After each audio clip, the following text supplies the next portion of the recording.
director Luis Ocampos edi nkomo ye bi say say eyampa sanamo pe Victor Osimhen and also omo discussing internally na transfer kwanya ni buy no na omo hwe players so metimi abeboa omo ebo Victor Osimhen din nemom Oman for official bid bia anko Napoli asoye because na omo very much okay with players that omo ewo ebi etese Marco Asensio, Randall Colomwani, Gonzalo Ramos Munyina na omo ye okay with omo inclusion our team nti and a man for official bid and Kwankoma Napoli Football Club na ebisano said Donnarumma contract no latest NSN and Donnarumma one of the best goalkeepers in the world. PSG omo benya come keeping for a longer period to start here omo any Donnarumma agent edi nkomo for contract extension and check no Donnarumma obe sign a longer contract no was na kan biom watwa so edi ama PSG omo football club no and Thomas Muller Germany player no Germany ni no wanya 35 years nti Thomas Muller ne birthday na Germany so almost celebrating no pa nti omo shops no okọ na Thomas Muller ni jersey and no bibia dia omo ema 10% discount way decision na Germany as a club no omo enso etimi anteki yentoa so enko take Sofiane Amrabat Morocco ni no obebo loan Emma Manchester United say dear okwa Fenerbahce from Fiorentina na o training said the enra o training ye no enti Jose Mourinho new player na wa fa no and I was start here o training nti we can we there obetimi asia kan e ama Fenerbahce or Turkish Super League no Don Fabio Capello former manager Emma England national team wa coach Real Madrid oko Italy dia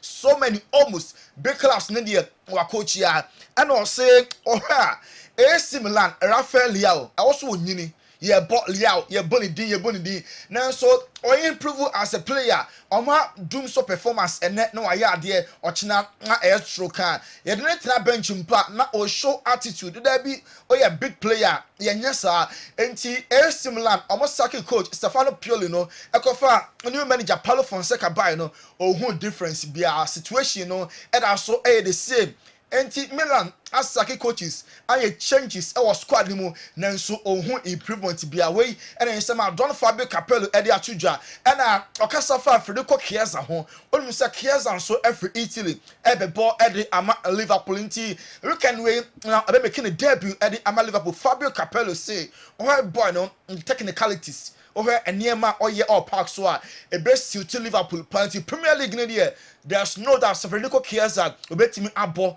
amanon etimi abro so Emmanuel Petit say there obi na no a bomb nko an na auto ye bisa no Bruno Fernandes say no Man United player no obi a captain nenso only leadership qualities try only by example or divo na ope complaints too much enti captain no epe complaints elumpo e de adwene no college mutum say also mo so etimi more na referee no ACC wo captain also come players no down etimi control omo na won so show maturity na so captain o divo on fe bia new e me captain no ho e ha adwene pa we and nsema Emmanuel Petit etimi am e de atuja honomo we can wait Man City bought against Brentford.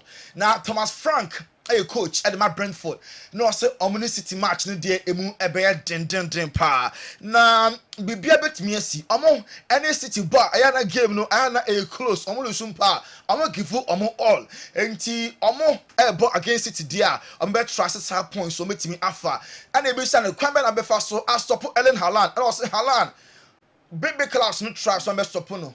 As unstoppable and team I believe as it is now on my bomb game Haaland in who obetimi ayi bi ope or park no so Brentford a points now mo pen and no mom ana ehiomo ye bisa coach Eric ten Hag say players mo prepare no when they available why na enya available no so omo a amepra no all fine but Manuel Ugarte be making a debut at the Ama United this very weekend. Mo bien tin sama Eric ten Hag manager Ama United or the Atuja.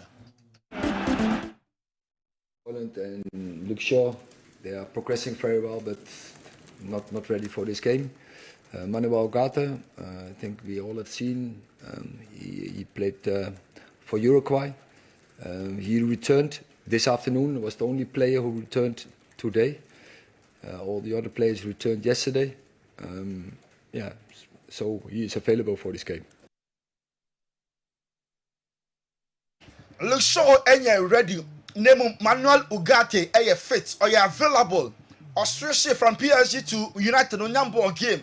Say be better than our we can win and also bet me abo Emma United.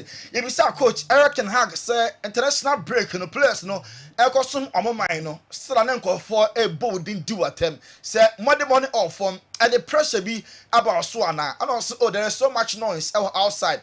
Now so no the league no you both we me until many day obe proven for wrong oni bibia kan Eric Ten Hag ekasai. Doesn't impact me. I know in the process where we are and what we have to do, where we are going. I have said before, we are still in a transition period. We have to integrate a lot of young players also in the team. We are still dealing with injuries. We have to bring the injuries back in the team. And before anyone thinks about excuses, no, we have to win every game. I know that. The team knows this, and doesn't matter who are available. And we will focus on every game and have in every game the mindset we have to win.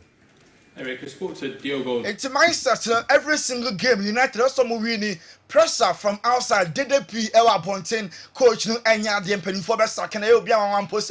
Eric Ten Hag is still at ATP. Now so oye juma until May. A whole na season end. Until that time, no dear, only be a juma na only United team Nuguswan, Enso Ebo, Enzo Maresca, see Jadon Sancho, international break na, a bar ya or no uncle bo ama England, the player no, a juma na or some koyeno, why yen as expected. And you are so much happy we can wait Chelsea and the Bournemouth on an airball, and then Jadon Sancho, a Benjamin Kakra, a better part of the team of Free United, about Chelsea, way a Ben debut game. For a new club, Chelsea, or a football club. Aaron Ramsdale, a goalkeeper, and also every Arsenal, Echo Fulham. Na Yebisano, say a near match saying, and also, a manager decision, Mikel Arteta, and decided say, Obeba every club ni mu akọ na sa Arteta na be fa no na ono aka say decided so obeton no obeba na akọ out we dey enye problem bia ono dey na nka opeso o stay na o fight for a place na manager decision are standing to dey oni bibia ka or fight for the new club na ono enso atimi join e entiba waba no wonya any hope eno ntimi bia enso e de na akwamu pa yento aso e wa Arsenal ho Mikel Arteta say Arsenal fans no ontimi enyamudin border even contract or extend no emuntia. You've been very, very supportive. Also, or very lucky. Or by the Arsenal fans next year, Jonathan, or no put Adrian in TSL. So, anything in the big piano or dedicating, Emma organized Arsenal fans no more brutal. Coach say on similar form or some sort because we are very, very supportive. Mikel Arteta. You know, I think you have the sense what the club is about. You know, the energy that we bring, the decision that we make, the way we work, the way we transmit it. I think that's been extremely powerful to the outside world, and especially to our own supporters. You know, and I feel very lucky because I feel loved. I feel respected, but I feel loved. I feel a really special connection between us, and I think the players do feel the same thing. And when that goes beyond just your work or what you're trying to deliver, that becomes really, really powerful. And I think that's a really strong point that we have at the club. On the supporters as well, you must be so proud of. We Mikel Arteta coach, Emma Arsenal, and that supporters Nasi Bomabaso, or most supporter, Omodiamana, amen. The contract now extended by 3 more years until 2027, and the contract was signed, and so everything are running out. Yanko Basa Swaye, Lami Yamal were granted extensive interview, said on a panel, ye started Yedi Hong Kong, ye be sound the home picture be now Oswaka na Messi. The family, you will say Messi impo at a point now said I'm all Jerry and the son of say ampa. Messi, sa time in the mono, or then the powers nibi, Emono, Lamin Jamal, na Ena Hua, see a big compared to the great Leo Messi, na the Messi L football no level no, Obia and so intimate and draw away, and in small Lamin Jamal Ekaye, at the farm Messi home, or say almost edgy Euros here, Spain, no, they cannot Spain, or Chiano no Bisan and say, what do you feel saying? and also our 16 and 17 na ehwa na Ken started say Australia that young age na ojina national team boni gidi ami age trophy nti Ken ankasa ene wan no nyina etu asedie mu a omo esresre sa na ebisa ne say racism nipa mo yimu on say Lamin oye tuntum na ekosen na also nipa mo yimu ne de enye ono na beka na say de enye worth discussing because obia eye de opɛ na emum ono de abribia no ogidi pass we tuntum we fita kala de ano enso emata ana ebisa ne William adan na boy ne amba na boy ne betimi aba no so Nico de enam say na omo ewo Spain camp Euros no munti no na da for pa no na so say de club issues and boy ne bomber Bilbao ono so ebo ema boss nti omo timi nhia every week omo timi nhia every month ano nti send Nico beba anase omade ono Lamin Yamal ontimi enkasa boy ne beba anase ono enso entimi emba yenko Real Madrid aso ye players a prayer no most of them ehho atomo ano to Jude Bellingham other Militao and Chouameni omo nyina a recover weekend way Madrid game an omo airball against Sociedad ewa anoita no sa players no so ebetimi asiakan enti Carlo Ancelotti big take decision sa players ni nyina ebe start anase ebi be free bench so etimi amba Dani Carvajal aso no Ballon d'Or ne die or when mu pass one day only so come a ye bom di no because oje Champions League ana oje Euros no e de etal so this year so the Super Cup on so e de account ye bo Rodri mu din ye bo Vinicius ye bo Jude Bellingham din a ye bo ono so eye Dani Carvajal din to ono so ye hwe ni mu sa kwani le ba na ba the man a on popo ni ti kra ana o say ono after Madrid onhu ne ho so betimi abo ama any European club because of the respect owo obua owo Edema Madrid no enti ono de ebia o free Madrid a omobo e Europe biem because of respect or Edema Los Blancos obeto aso another continent now for the football career no ono so etimi akwakọ ye adwuma kese pa enso awo ho no mo yanko similar na so ye Tammy Abraham weekend we ya say Paulo Fonseca person was starting no our game omo enso airball against Venezia say Spain captain Morata aye fit o pride no ho atimi after nemo as a Tammy ofri Roma eba Milan no omo cheda e man start any game until weekend we there similar Venezia ne there likely Morata ho oni home coach ni person o man start no so timi start e de ba AC Milan Lautaro Martinez so Inter Milan omo captain Lautaro say o say Inter for erase bar no also mo timi erase bar no na omo erase bar na and then ma betimi akoye modern money e wo form pa modern money e wo form also mutimi ekekekeka omo ho na Inter Milan league no omo age e de so mo na so se omo be so omo gini this year e be den enti standard o ma set de amom ho no omo enrezi ba no se de be afuwe ene ma e betimi akoye pa e de amom ya te se Ashley Cole obejan Birmingham adwuma no na wo focus so se de One Lee Castley and Aya Juma as top guard coaches ama England national team no enti Ashley Cole Charles Legend no obese oja club issue na o focus our national team no Nico William ni agent Felix Tainter ababontin said boy nakasa Nico and decided so stay our Bilbao for one more year omo de ometimi guide boy no omo ntimi emfa etuo ensin so se onko club A anase club B enti omo de omo ewo asudie nemum boy no de opɛ no na omo bɛyɛ ede amano nti obeso so Bilbao dia omo any problem bia Bayern Munich omo catch bia se Jamal Musiala de komotwetwen egusa ekosa contract no omo be extend boy no eyoma gudi a omo fa ne eni agronti ne contract no omo DP ebeka ho na fosi akan for longer period e de ama Bayern Munich common a football club no ana slots Asia media ne enne ana yehwe mu kire se left-footed centre back in the next transfer window either say winter January and now summer so 2 windows no obepe so benye defender or ye abunkumo betimi abo central defense left-footed centre back and ana slot so wa plan so nya bia ke betimi aboa papa Deco say already a program ho for next season where the starting the year or Barca or say or journey beyond also dwene ekọ akyire pa enti plant for next year players be ba no ene omo mbekọ no mpo omo start a omo eye ho adwuma award you know adarema aha na nkofo close nsem no ye de besi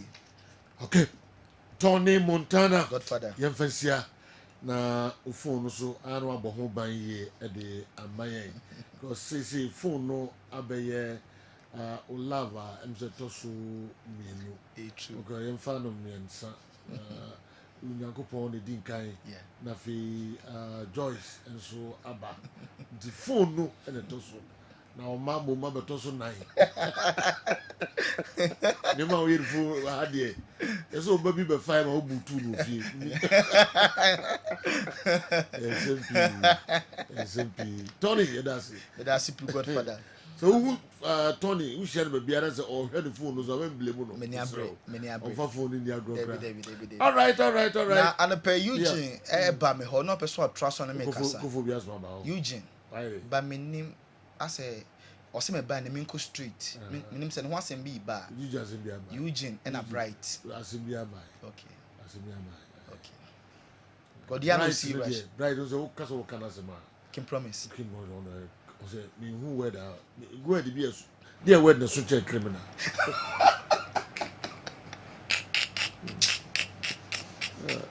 misu ni fie papa o mun nim no fie so word be so check criminal am from Mary na me from massa can promise no right bad boy pa all right ye de besia adwuma mu so we ono anu yi na kwa me na anana kwa me say yes very bad I can promise bad na kwa me number 2 no mo shi se me all right you have questions no na fi ya to adwuma no eso misramo utimi di bi efa WhatsApp video we yen video now the abrayen 0244 263 902 0244 263 902 enti na eno nso eno no misramo de ba moma noise no free background no emame yetmetie nsem amode etu edwa no na fe montade no so wa obehye singlet bia meyiwa frame na obi amfa ne kokko machire obi anya nkwa na okoko okruma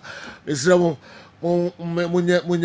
munye decent na mo nsam no enadie na intimi ema obi aso entie mu 0244263902 na fe 055159993 and so any WhatsApp line I dey to about me the messages about Felicia that is saying me hu ye na nse Yankopon adom time heba miss mafio para na oba hache ade yokoyin so okay all right Yankopon adom hu na no hu ye mabusa me for that be time heba me fi me pacho me fi say me go ko me kajagum time heba papa TIME mi wi ametwen heba we are tweme ode akola ketu aso opa fese ade kokko ehu ya de chire no piao abusi afoni ahefo ye cheche obibia ye mobibia akwaba e ba Kessben 93.3 FM ana TV so made for pa enen so braso time ye no bedi nkomo e de afa ya pomuden ho sansa pomuden mapade eno ni minu mienu ye japade ene ye nidaso ne sentina that time heba for ye jebre e ba Kessben kasafidie so no betwetwe nkomo e de fa wa pomuden ho na made for pa ene time heba for ye de nu akese mienu na abedwa so edu edi nkan ye de ba ye no e time herbal mixture made for pa me body no wo fie wa wudi adanse sedu papa no e na me ka ho asem no e ye malaria dro tatashe danse wo hu se nsuo ni to awia ne ebo obi si nsuo ni toto saa na ne sasabro na ba ni kotodwom na ehwehwe no obi si ntuntum timi brimia na eja mitipaye mititimi bo mi gagaga na mani so nyina brimi mani so chini me awoti bedemia na me ho de menye obi si ahwo hye ebeja me ni padua so wo ba so si mensebo no entumi emmeye wo hu se nsusuanso we nyina wo ni padua ni mu a edure betumi aboa wo no eye time TIME eno ne betumi aboa wo time herbal mixture ne capsules eno so ye de abadwa so eduro we so eboa ema ye nkom wo ni padua mu no eduro ni Kenya wo mo hoden wo ni padua mu no esi tapapapa no kwasem ni se ye nu pay enye na e wo pharmacy shop herbal shop chemical shop baby awokwa wo benya bi ato wo swamiafo ni chirem e wo Alba pharmacy anase May herbal wo asafafo ni chirem e wo Dufie herbal duduo bi a wo pe onsa ebetumi aka e bia na wo hwe me na yade bi hawo yare etete wo bi si ye be pese minya doctor ne number wo nam ne twetwe nkomo e fa me yade e ho wo hwe wo screen so ye number ne etwagu wase me san bobo dia ma fa pen ne paper je e 0244 41 76 69 0244 41 76 69 me do for part time your number didi juma no eno no ene mayeni komotewu Emfa time herbal mixture and the capsules home. No kwasem ni say time herbal center for the ye kan ye yo e na ye si aye yo. No kwasem ni say the time herbal mixture e ba ye ache ye pa. Esan hodi nru a e waduro ni munti no. Eduro ni da so gyina na so no obi wo fie bisa say na de na say the time herbal for mo ba. Time herbal mixture de omu enka ho asem kra. Time herbal mixture na na omu kan ho asem. Eya no kre time de ba ya che e gyina na so a ebo adwuma. Eno ntie tiefo ne ahwefo. Nyame nimdia ne adom na senadua papa ni mu Dr. Penny no wabodwa kwayem akofedua na hahan na bana ni hini ene odi abefa mfidiem de adura ye fa ni say time herbal mixture ne capsules odi aba na no kwasem ni say adura beduru wo man yi mu say de Ghana fo se agi aduru no atomu a wo mo enom no obi wo fe bebi sase na aduru ni kra no dwuma ben na edie no kwasem ni say time herbal mixture ne capsules ebodura wo ni padua mu a wo immune system ne na aduru ni ye ho adwuma de ama wo eye wo nkomwa na asrafo no mo ni padua mu a wo mo bo sebi wo ni padua no ho ban no eno na aduru ni siesie wonom ede ama wo sense obi wo ho no mo ani immune system no ahode na ba fom eno nti se bi ama enkomwa no wo ma yetiase wo yade ebo ni bonkum na aboni nifa obi si ye ne ye no kro eno nti na mo ho aya na misisi ta ye me ye obi si nansan de me ame wo ho metisi mi video mu se mi video mu ye me ja obi si nsansa tim begu me ho na mani prekesen ekwa na aba obi si meto asintini ya na etweme mekoto dwa mu nyina ehwehwe me wanum nre ko he ba ye nyina da na so yare no entumi enko me do fopa wonkomo ano wo mo bo nkaye o ma ho odin no aye sese nkomo di body padua no ho ban no asa edru betumi aboa wo eye time herbal mixture anase ne capsules eno kwani adu papa doctor ahye bre ana wahye da ye ade abasa Ghana for ye nonom na edru we no kra de he wo yare o unyare o wosinum bi enya afi no bi beka se me de edru me nyare ntimi enum bi anase me yare me num bi a enye ye wo yare de edru so kra ye edru ye su betimi anum bi sanse enkomwo ho adwuma ena edru ne ebesiesie ade ama wo na abra wo di ye edru be ye edru bebobo na no panwumre no no kwase ni se wonkomo ho be ye dene enu nti e be ye din se yade betimi afa kwati kwan so abebo awra wo ni paduam ye nu pay nya na e wo pharmacy shop herbal shop chemical shop ba bia wo kwa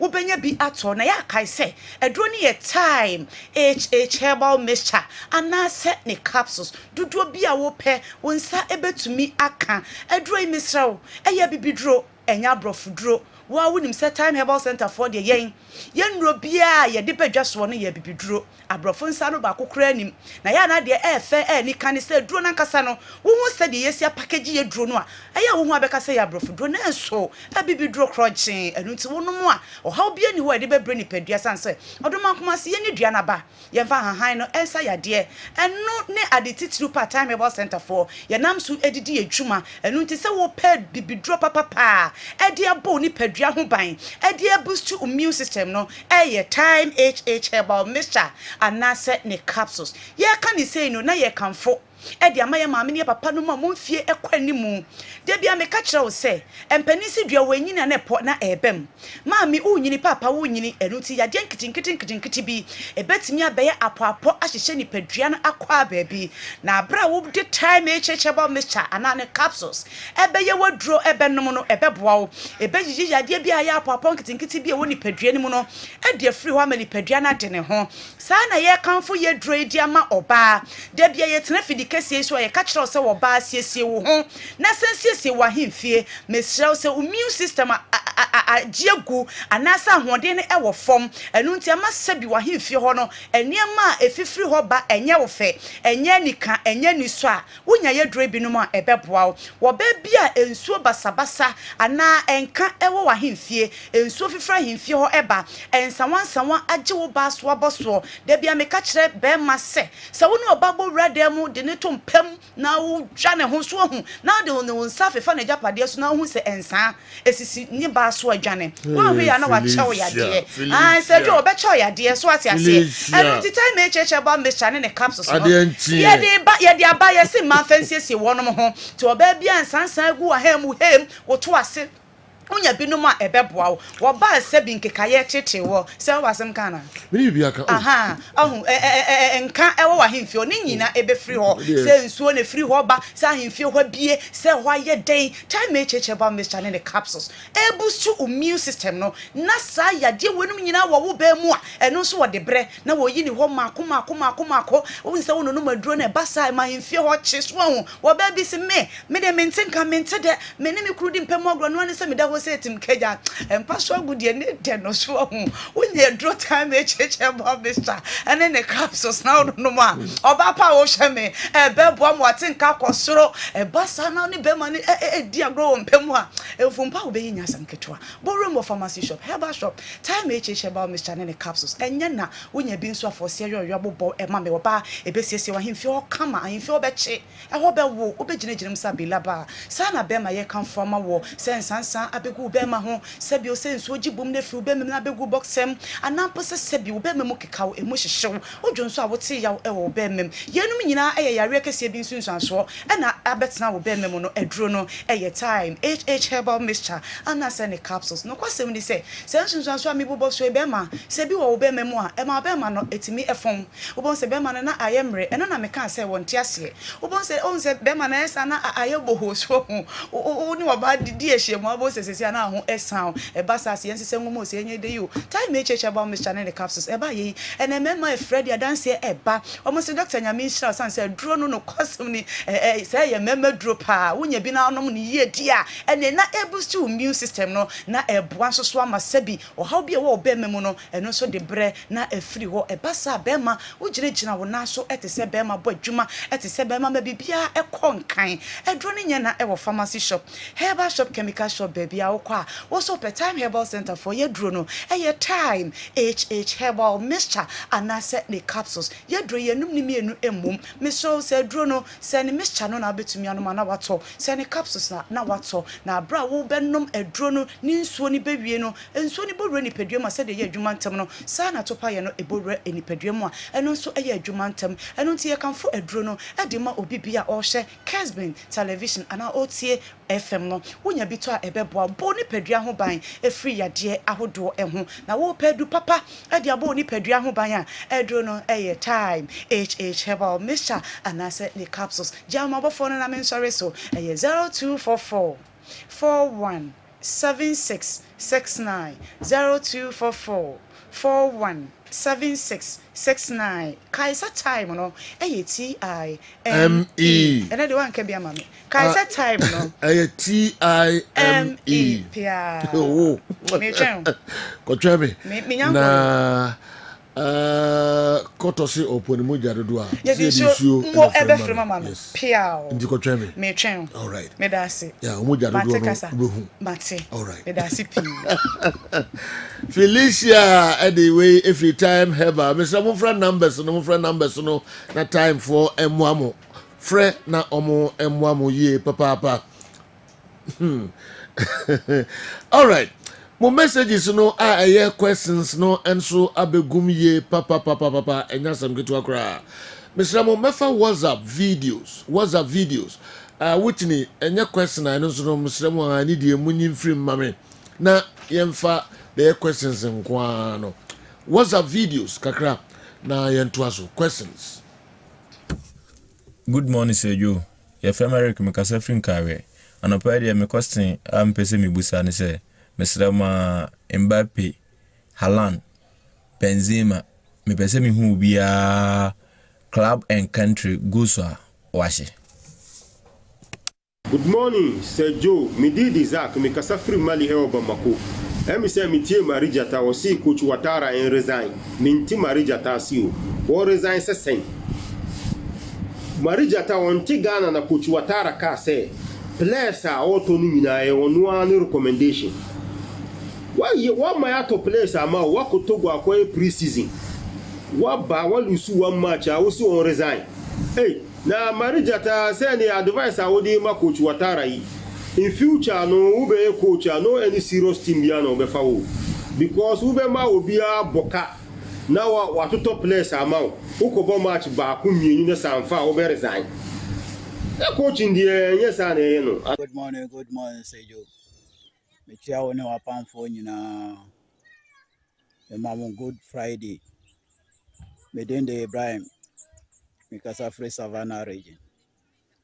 Sejo ndra me bisa caution me the video bi by my TV bi am fan free ho and there question to answer it dey minim say Andy ene awa ombe bogo mu kakra de amame ama mati ase kakra me bisa say Africa a Champions League in Confederation Cup. They're born on Saturday and Sunday. It took them Biana de Bakubia Friday. But Europa on born Tuesday, Wednesday, Thursday. On more bosses are no more break league. Now, the Aquaco Boba Africa and more day. Yeah, ball league in the neighbor. We won't say a postpone no be no more matches. It me ball league no be kita 3 matches one young boy. And Africa and my referees, especially Ghana. Ye BBI corruption, ye BBI chronontino. Me didn't do upon because I featured it. Water the clinic where Mr. Ma me pese kotokoti muna na airport sabaya no jobo odigi league no. Any next one na anku yi no. Any kotoko current team me pese mo ye first 11 mame. It also be in Brasta a team no 2006 de kwa wake up no. Any 2010 de na ye de call for na Cote d'Ivoire ball operating na mudi free ensem no. Any 2014 de no. And a Brasta current team ye no so pese no so mo ye no first 11 e mamo. Me dem ase. Sadio, good morning. Actually, person me who say the leaders na omuti aso o ma mu ase no. Omo ye Ghana for pa na so omo ye China for a on. Omo ba Ghana omo betu galamsey. Enu nto omo pro omo say omo benya bibia ntentem no omo free your mind mu. The ntema me busa this question is say your sports department one mo no. Sika no munya no.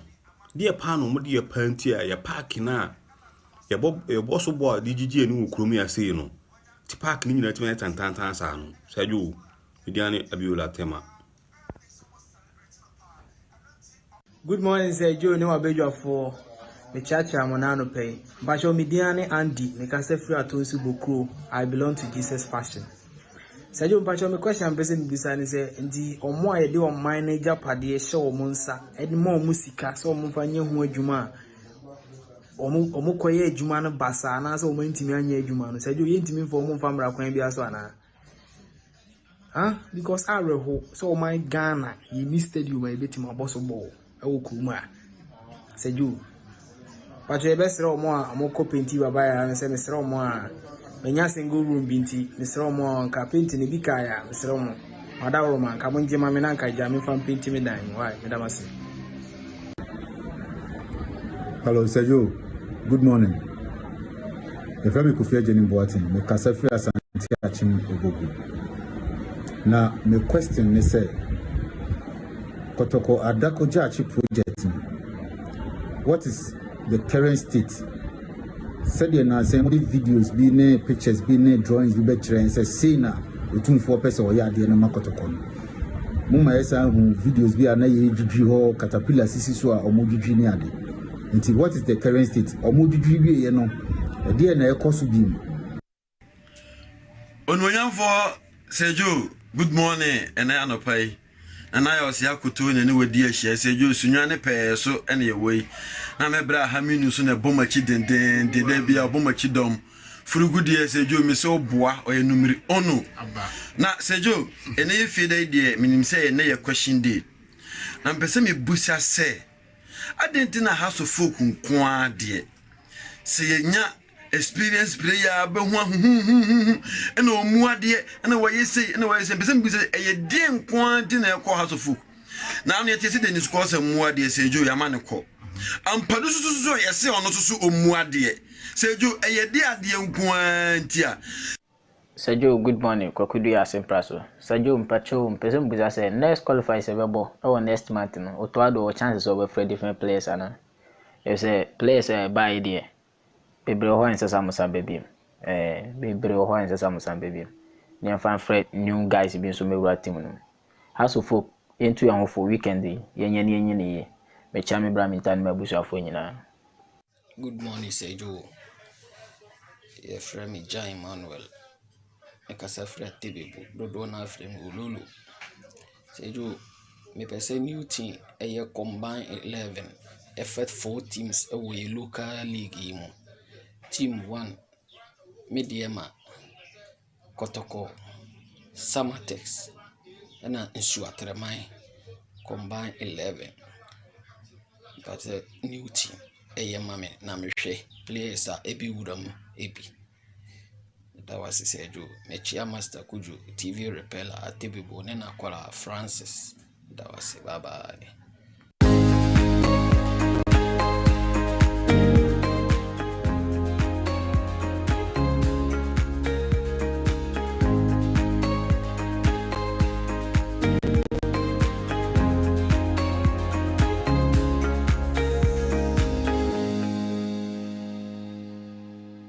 Yo, yes, I want you na aqua babium edi aba midfield action Kessben 3.3 live on Kessben television live ever encraning potem na Kessben 92.9 Friday edition of midfield action aye and sembusa enkwa.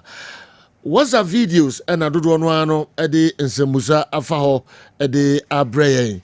Afi yema hwe de mode aba aha enso abijafo nyina atrase no kind of obiawa ha yes afina Sir Franco Naro we win anim no na ono anti na yemfa no embaye no na osisi na anim no kakra obiawa ya mo fanto no so na nyina anim bi yes anim na to so kama pa na wako baby ama fan say situation no na wahye bobia na waka sembise bia obeyesi koduru fie wa dwe ho a ate we pa de pressure mo akoye promises bi uduru fie odwe ho say promise we de ti say bia school ni akwada bi na yeso na fo ntimi mo no so ne every month metima ma 4,000 and now see bia 5,000 every month. Ako unzo wa hodin so ana se wa hodin so kra okra ede na ko kan asase e de kra na ko kan 4,000 adobia ko visa e de na ko kan 4,000 obia ko visa na okra promise you be no o jam no ko wi ase grofo ni o munam no ni o mu ko se o tunu fo pause tunu fo to na make it 4,000 5,000 so nim se ba hodin to me we do say dey obi ntina o yesa Josie na gudo na fan bakodi ni bre. Maminchi Alonso. 41. Okay, promise me all. Maminchi Alonso na venture manager. Alonso do ba no I be you 4,000. Alonso do ba no I be nti na ko yesa no.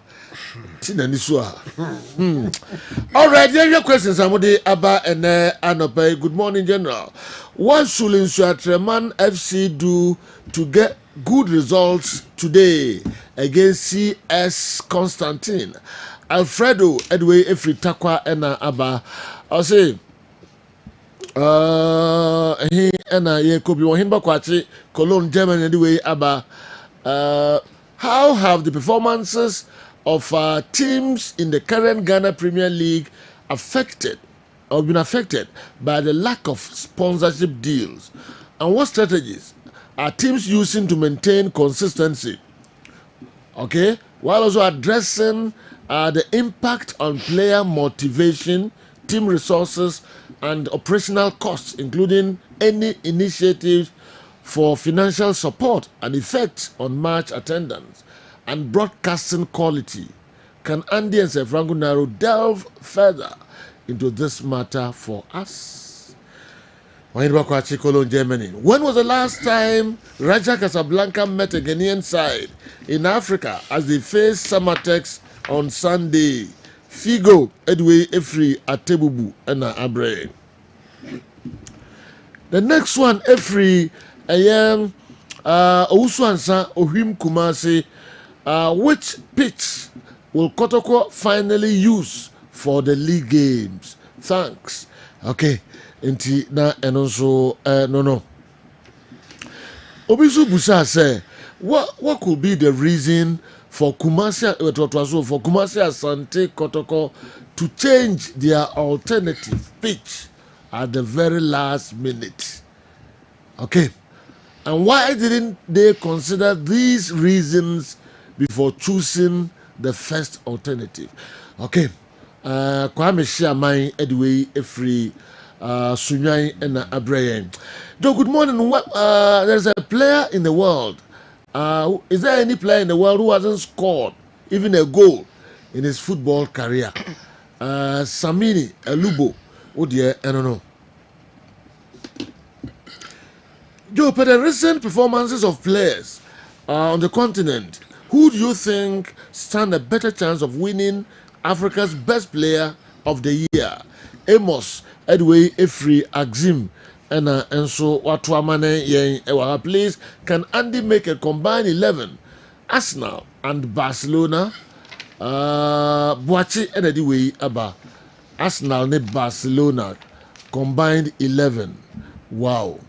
When we combine 11, all right. It's okay for the government to invest in football, but should only be on putting up world-class facilities and our national teams. Okay, the club licensing board must stop the partiality and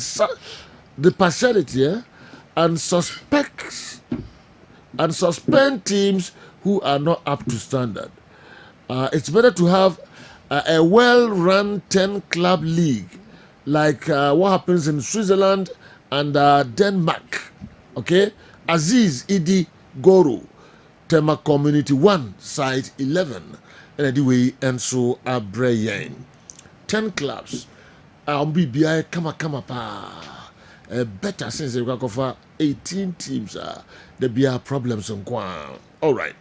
Aziz Idi Goro. Miko Jamal Sunyai. Coach Otuado was seen expressing his disappointment on CAF's ban on Babayara Stadium at Africa Coaches Forum yesterday in Abidjan. While Stephen Appiah also talked about this embarrassment. Do our leaders care about us or this? Jamal Sunyai. Hello, Sergio. The 3 goalkeepers who went to Germany 2006 for Ghana, how many of them kept the post during the qualifiers? Philip, Edway, Efri, Cape Coast, and Enso Abeka Yensa. Mamin called the next one, Efri, and Ebaye, and for Nino Mode Faha. It's been found ma a TV in this room. Mr. Machamo numbers are one fast one. Hello, sir. Good morning. There's a player in the world. Okay, I'm say, I can't wait. Is there a player in the world who hasn't scored a goal before?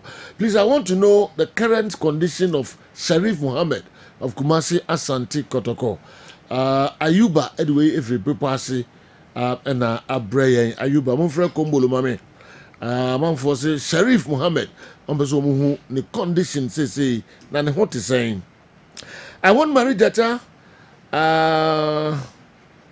to give us his 20 best center forwards in football over the last 2 decades. And as upon chemist, downtown Koforidua, the Abraya, no. New, one your question here. Chief. Okay, young Kwai. Good morning. My question is, Manchester United, Chelsea, and Accra Hearts of Oak, which of these supporters are bleeding most, and which of them will bleed more? Okay, we do if you Westlife Boutique of Wasi. Okay, Westlife Boutique. Man U, Hearts of Oak. Man U, Hearts of Oak, and Chelsea. Yes. Okay. This week, you know, be the message by our describer Hearts of Oak as a Manchester United West Africa branch. A Black Stars move. A Black Stars move. Yes. In the house. A Black Stars move. Sir. Today, the same one it here. Oh, okay, that okay. was 2 days ago. Okay. After say you draw a war. Okay. West Africa branch of Man U and the Black Stars.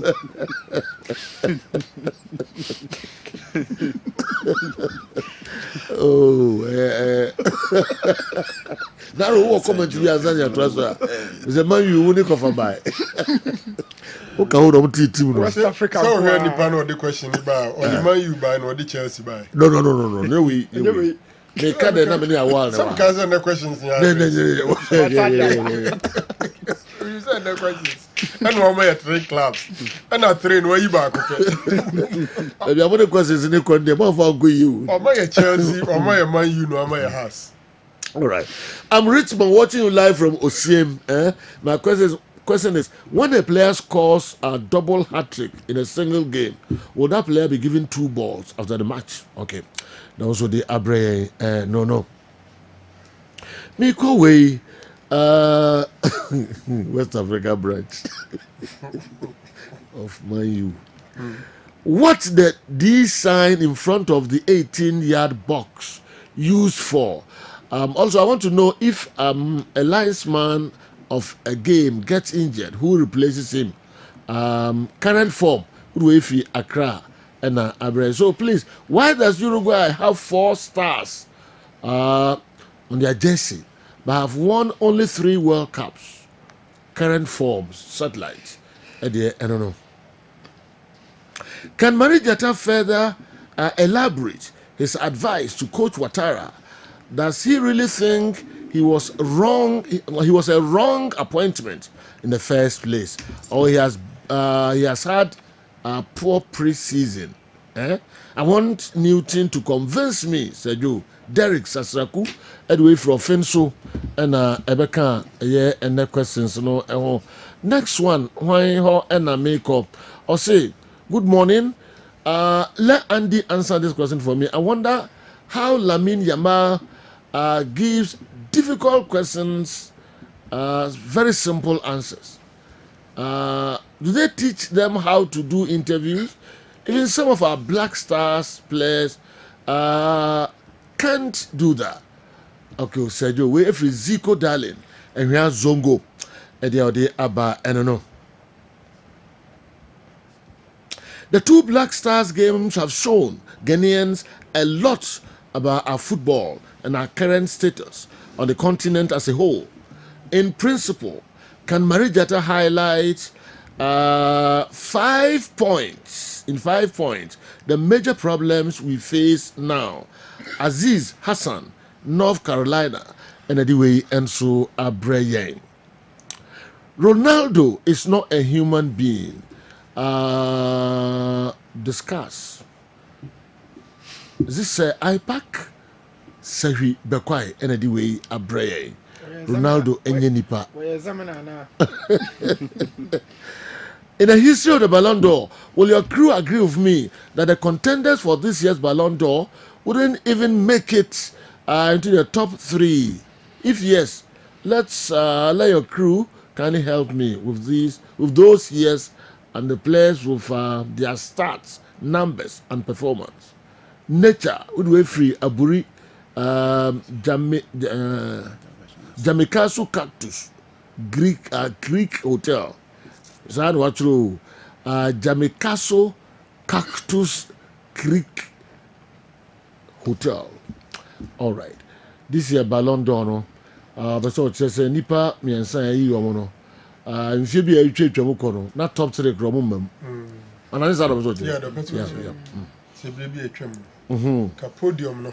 Omo meho. Okay. afei ebi so de bi efa WhatsApp videos yenhwe also kakra na yemra others no enso emo Kessben television Kessben 93.3 Kessben 92.9 Accra oti yenka eye midfield action program yi eho na oyi ebusa Mbappe, Haaland and Benzema goals are more ashe for club and country. All right. Okay. We so busa I say I didn't say Marijata a catcher coach Watara say on resign. If you say coach Watara or no and a penny place. It way a man on for Marijata on the team be yes, okay, so we busa sir. Or Mali. Yes, or Mali, yeah, yes, free Mali. And I feel Africa about CAF Confederation Cup matches and I feel Champions League matches. No, can't date in Western, right? So Argentina, yeah, boy, the weekend. Nairobi, then you bomb the midweek. Okay. Okay. No, Bisu Busa, and I am concerned teams, you know, any current team best 11. You know, what's a video? Combined 11, yeah. Team Nigeria. Oh, yeah, the sort of those questions. Oh, yeah, so no more. No more, okay. Me ba na church na me hu ade yes. New team has seen a coach na beka so no na ayi recruitment. And no the players na ko to go akoye training aba. Yeah. After one match or so on resign. So for new team on the team. Ana yeah. New team so on coach any team. I feel obviously no up a World Cup. Teams, you know, combined 11. We did a way by some time ago. 2006, 10, 14, 22. Yes. Or per combined 11. Germany. But come so Busa Emma Misri ya can we hear from Makunya Nuclear Theatre? Or say your leaders no me Ghana for and I said China for. Because that's a Franco. So OT. They ba mama srepa this week. Oh, true. How can I so January? Say you na painted there. Na pese ba so. I never go mama srepa this week any ade. I no person no more. People say good. Be a China for be a Ghana for. Best question. Also we are China for. The question for the year. And as a Ghana for. But the way omo practice can temakon. You know what I want to say. The leaders who's on me a Ghana for and I saw me a China for. And they are crowd address remember come. What a question. Question for the year. Obviously into your leaders now. 4 years. Emphasis stadium you're renovating how many times? 5. You to me in Kaikra, yes. Into the end to me no more. So bad about 2 seconds gunia sign on no more. Now I heard when your demand saying you free. You're the for Fraba. No, so into the end to me no more. Yeah, no, I know I don't go see. No, I want to now. Yes, say Bianca, over NSC Sports Ministry.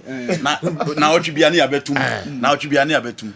Omu fi dan anko omo nyene sa nti omo ye ne sa no yentimi nya omo hwe ba yentimi nya omo hwe so ampa yentimi nya omo teni enki aya de kro o se mra no omo di na politics akata ye enki aya de kro yo bibi aka ye na se na charging confo nya fre udi sika nko ba me operations na charging confo ana bo real fleet course yes you know bro for the yes and I let no but sikebo ha embezzlement misappropriation and it's a franco dia okay kano ni nyina bro for enti no bo say enti yentimi nya omo no ha videos no ba kono ndi yentimi nya omo hwe na ndi ba kono na sa kan biom say baba ya stadium na omo wi aroma painting grass na kire no osoro mo o dan bi a o painting to mo mra no and let's a question painting ha so dey so dey very very the good down one a u jira bi na grass na e green pa eso o pesa painting bi na ne dan baby a oro mo painting o grama no so no mo send a question say can you back to me na ba mo be check questions okay and obi so per the current state of Adakojachi Signer and also a TSC. If it's a time I'm in Soso, ne Caterpillar, ne grade that in a for Cohono. If you travel a move into no sign pan and also a ho a tear minimum will be a camfa one. Well, much as a mobia mahobium. Central Fu, one, mpanimfo a ɛyɛ project ne sɛ ɔmo mpɛ sɛ cameras na de ba wo sɛ at appropriate time ɔmo abɛ release stages no a adwuma a yɛde hyɛ ɔmo nsa ne stages a ɔmo ɛkɔ no phase 1 sei na ɛpɛ sɛ yɛyɛ ɔmo etimi de ho mfoni ne adeɛ aba phase 2 aha ne ba bɛduru yɛde ho mfoni ne bɛbɛ yɛduru nyinaa no ho nsɛnsɛm ba bɛto amanfo anim na nyɛ sɛ ɔba ya na ɔbɛtwa na ade kɔ ɔba dabi nti no yɛ ɔmo cameras bia ɛma hɔ sei nti ɛno deɛ ho nyare nim sɛ na ro bibi kakra ka ho ɛka ho a because aso oduru hɔ ani apamo yɛni abere yɛ adwuma mu camera bi ama on said site construction site and kasam pimpi bi okra na krom kra ne ba bia no yɛ taage ho na omo enyo omo piece de ayo omo dwuma yeah I'm not too sure stage I do need the omo yɛ no nti omo pese obi abedru omo bi aba ho sisi yeah omo bi aba ho me call watch na omo be release pictures ni videos no ɛwɔ in face are they on site yes omo good sɛ machines no ne nipa no yɛmfa ɔmo mfiri no mo site there then any so ade hunu anase any da so ho sɛ ɔmo gusu ɔmo yɛ na ukɔ hwɛ containers no okay enema eguma ɔmo de ba be sa project containers bɛn kotoko containers ɛwɔ ade ko jache no ɔmo de afɛ de ɔmo de ayɛ store for oh the mean kase ba sɛ ɛhɔ na sisi no ni nyina na ɛwɔ na so ɔmo de nneɛma bɛyɛ adwuma sɛ ɔmo de gu ba bi ansa. Yeah, that's what I wanted to do. The normally I hear for now. Na nyome egum no enya sem. Nipa enyanko. Na means no maybe I'll push me question. I don't know. All right.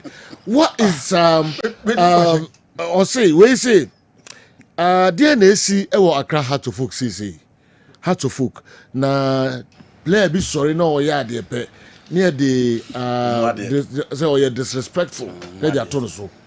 Nti onti ase sɛ obo players mienu Dennis Kosa and now Michael Ampedu yes die nti na players sorry omo ya ade be bo team no yeso omo mu ade what is happening in our House of Folk all right obi so busa sɛ Otuado nti obitima selected different players from Momo Adom boy yes because we know enyade the for different set of players and emebo against Niger any Sudan ewo eye kroma obisu per combine 11 Midiema Kotoko Samatex and a few Insuatreman combine 11 Midiema Kotoko Samatex Insuatreman all right ndina the enoso ebaye eno yemfa kakranka ho ha plays in the history of the Ballon d'Or. Will your crew agree with me that I'm saying Medin can sa message way simami and sa pepe anyway and free ho na dia kan yemra so later on we the faha and ebaye or say good morning Godfather, please I want answers from each of your panel members. My question is, how do they see Ghana football in general, the GPL, the Black Stars, women's football, and the rest of the national teams since the resignation of Mr. Kwesi Nyantakyi? Has it improved or not? Number 2, in a scale of 10, how will they rate Ghana football in general?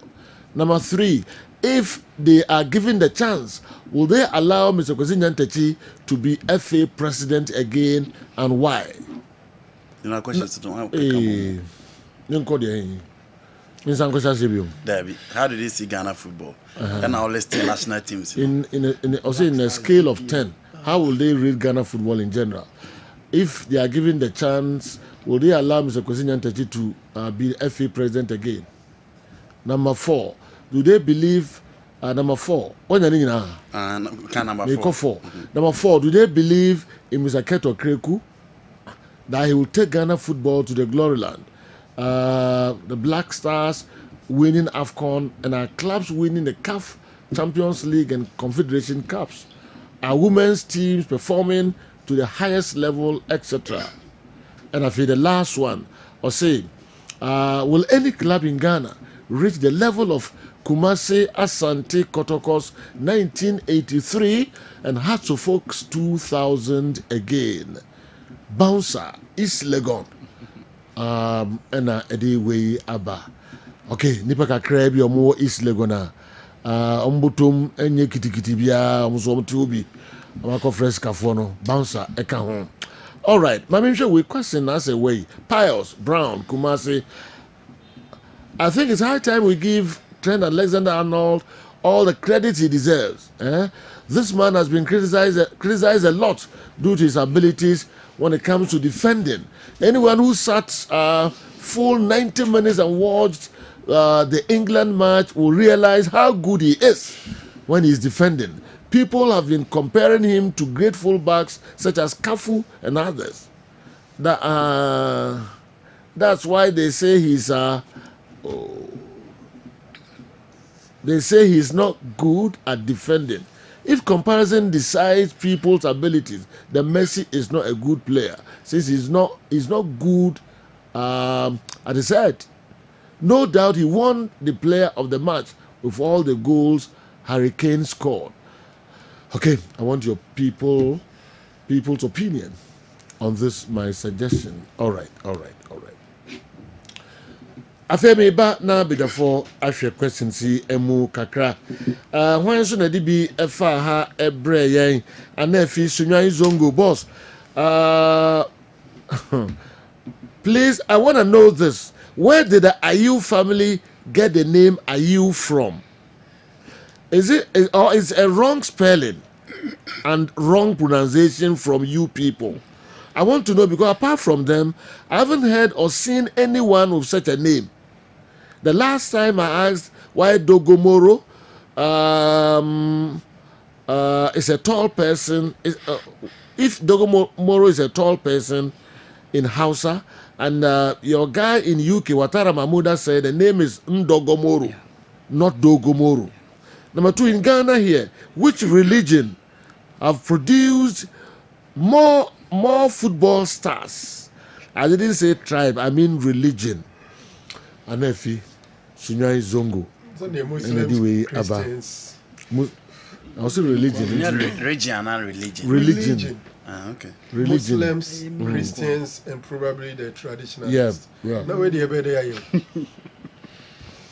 Anefi so be a fabre.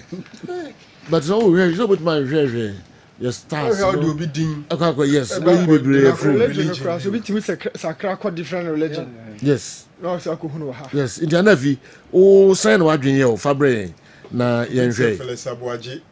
At a point in time he was a Christian. Okudru Ismaili, Okofa Ahmed Abuaji.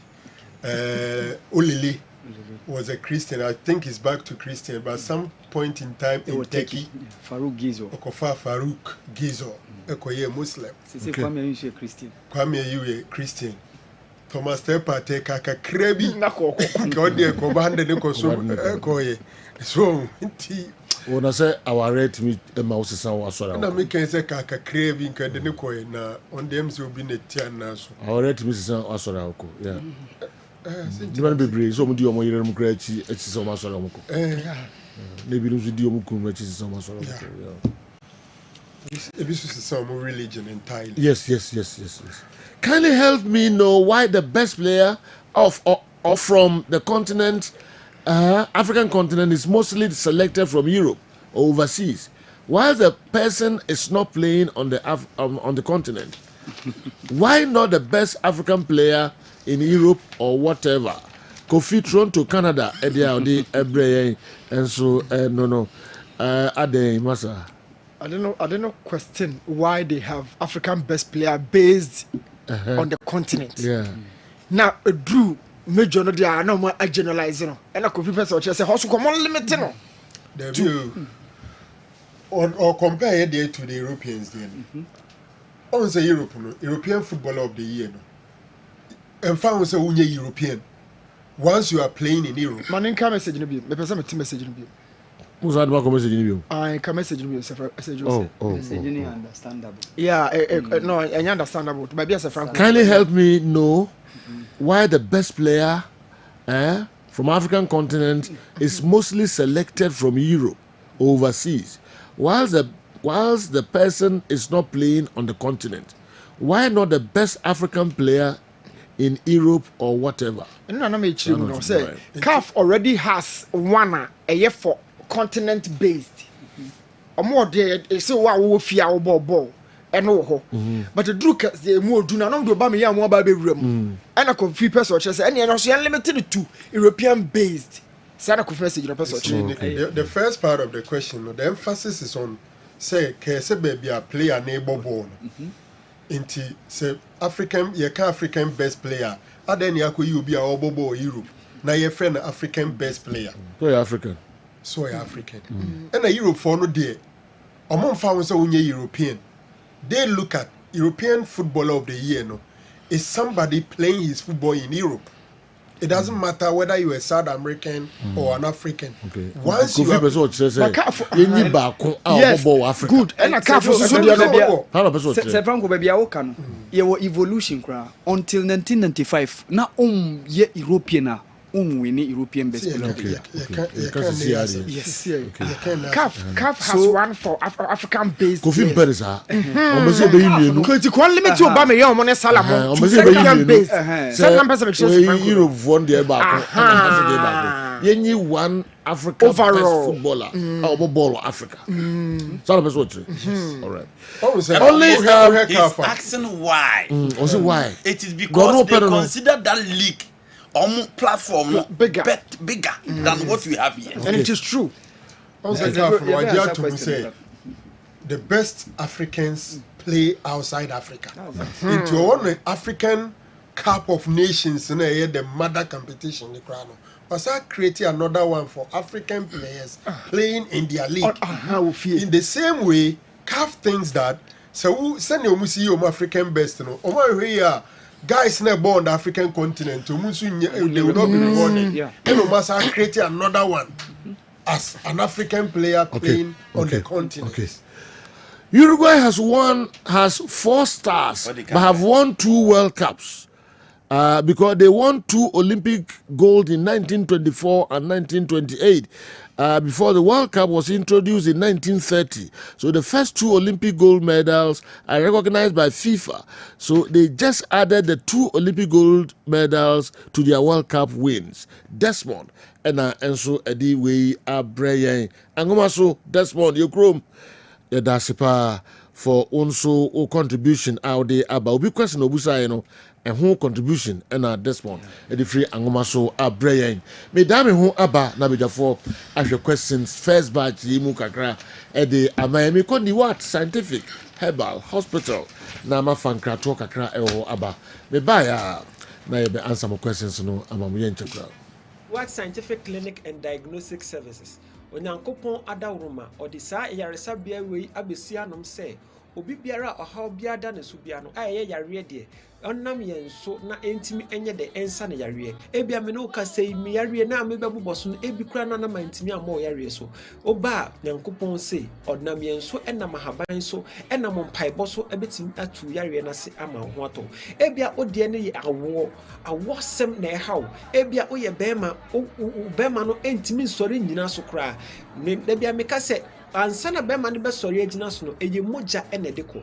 enti se moja entimi ndie furusa ne ye a bema no entimi nya dey because bema na ye dindindin na eye moja ena afele ne sa ebia owo akomayare na se wo problem bia na entimi ensori enyina so ebia me no kasa ne de odie na awu eda ho fom kodo a entimi nsori kura no yankopon na me nso ebema na ahaban so amana sori ama oso so ho ato be ne ye meto nchia wo ho because umema no ensori kura na eyare ho sempa because enije wani entimi enye de enjibida ebia na oso de ne de odikobo ania na abesne ko feni premature ejaculation oba ebi wo honom kra eye adwemu na wose ye de ye cycle de bia meka se ebi wo honom enye dro enye bibia na ye dro oba ye no bedi nkomo na said the problem ni sitie no ya hwe ehunu problem no hanum ye nhye da ma waduro keke ye ma waduro wabra ye hunu problem no because amre sika ho ye den enti se omo obi aduro no wa onim de ya duro ni kwakoye na se okono ma duro na se ankwa wa nipa kro no ebia na wo de ne ye typhoid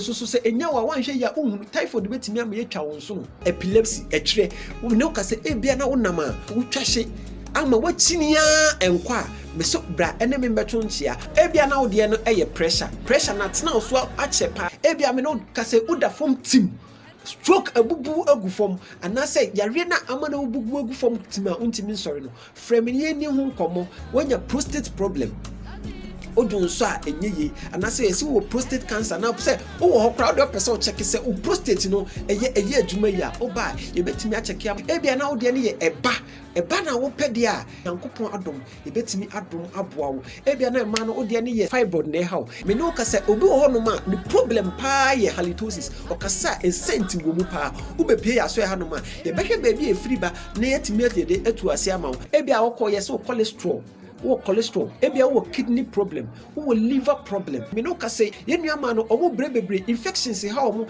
enam say ye ni proper hygienic places a ye jaya na say ye junso ana say yin ntino say infections nko ade a betimi aba ama ye nso so yetimi atutu ama ho ato ebia na wo de ye bone problem nkase mu na hwo papa nkase mu hwo ebia na wo de ye ulcer ye betu ase e de ama me no ka say ebia na wo de ye hernia wo de ye diabetes odi ani ye pressure yare bia ha obia no emre ni ntie bia na mentime mu boy yare ni nyina so ni what scientific clinic ma se atonsu ba bia free ba e wo Ghana ha bia oba o se oba atonsu Monaco junction bedu a number no de wu on 0244 087687 ofre a mema ya ba be fa aba ho udu adansi rura banka opposite pe ene ne wo se signboard ne bo kakraka e ho ni what scientific clinic wo se e ho no no ya hihye ensa crate bebre ho no adansi rura bank opposite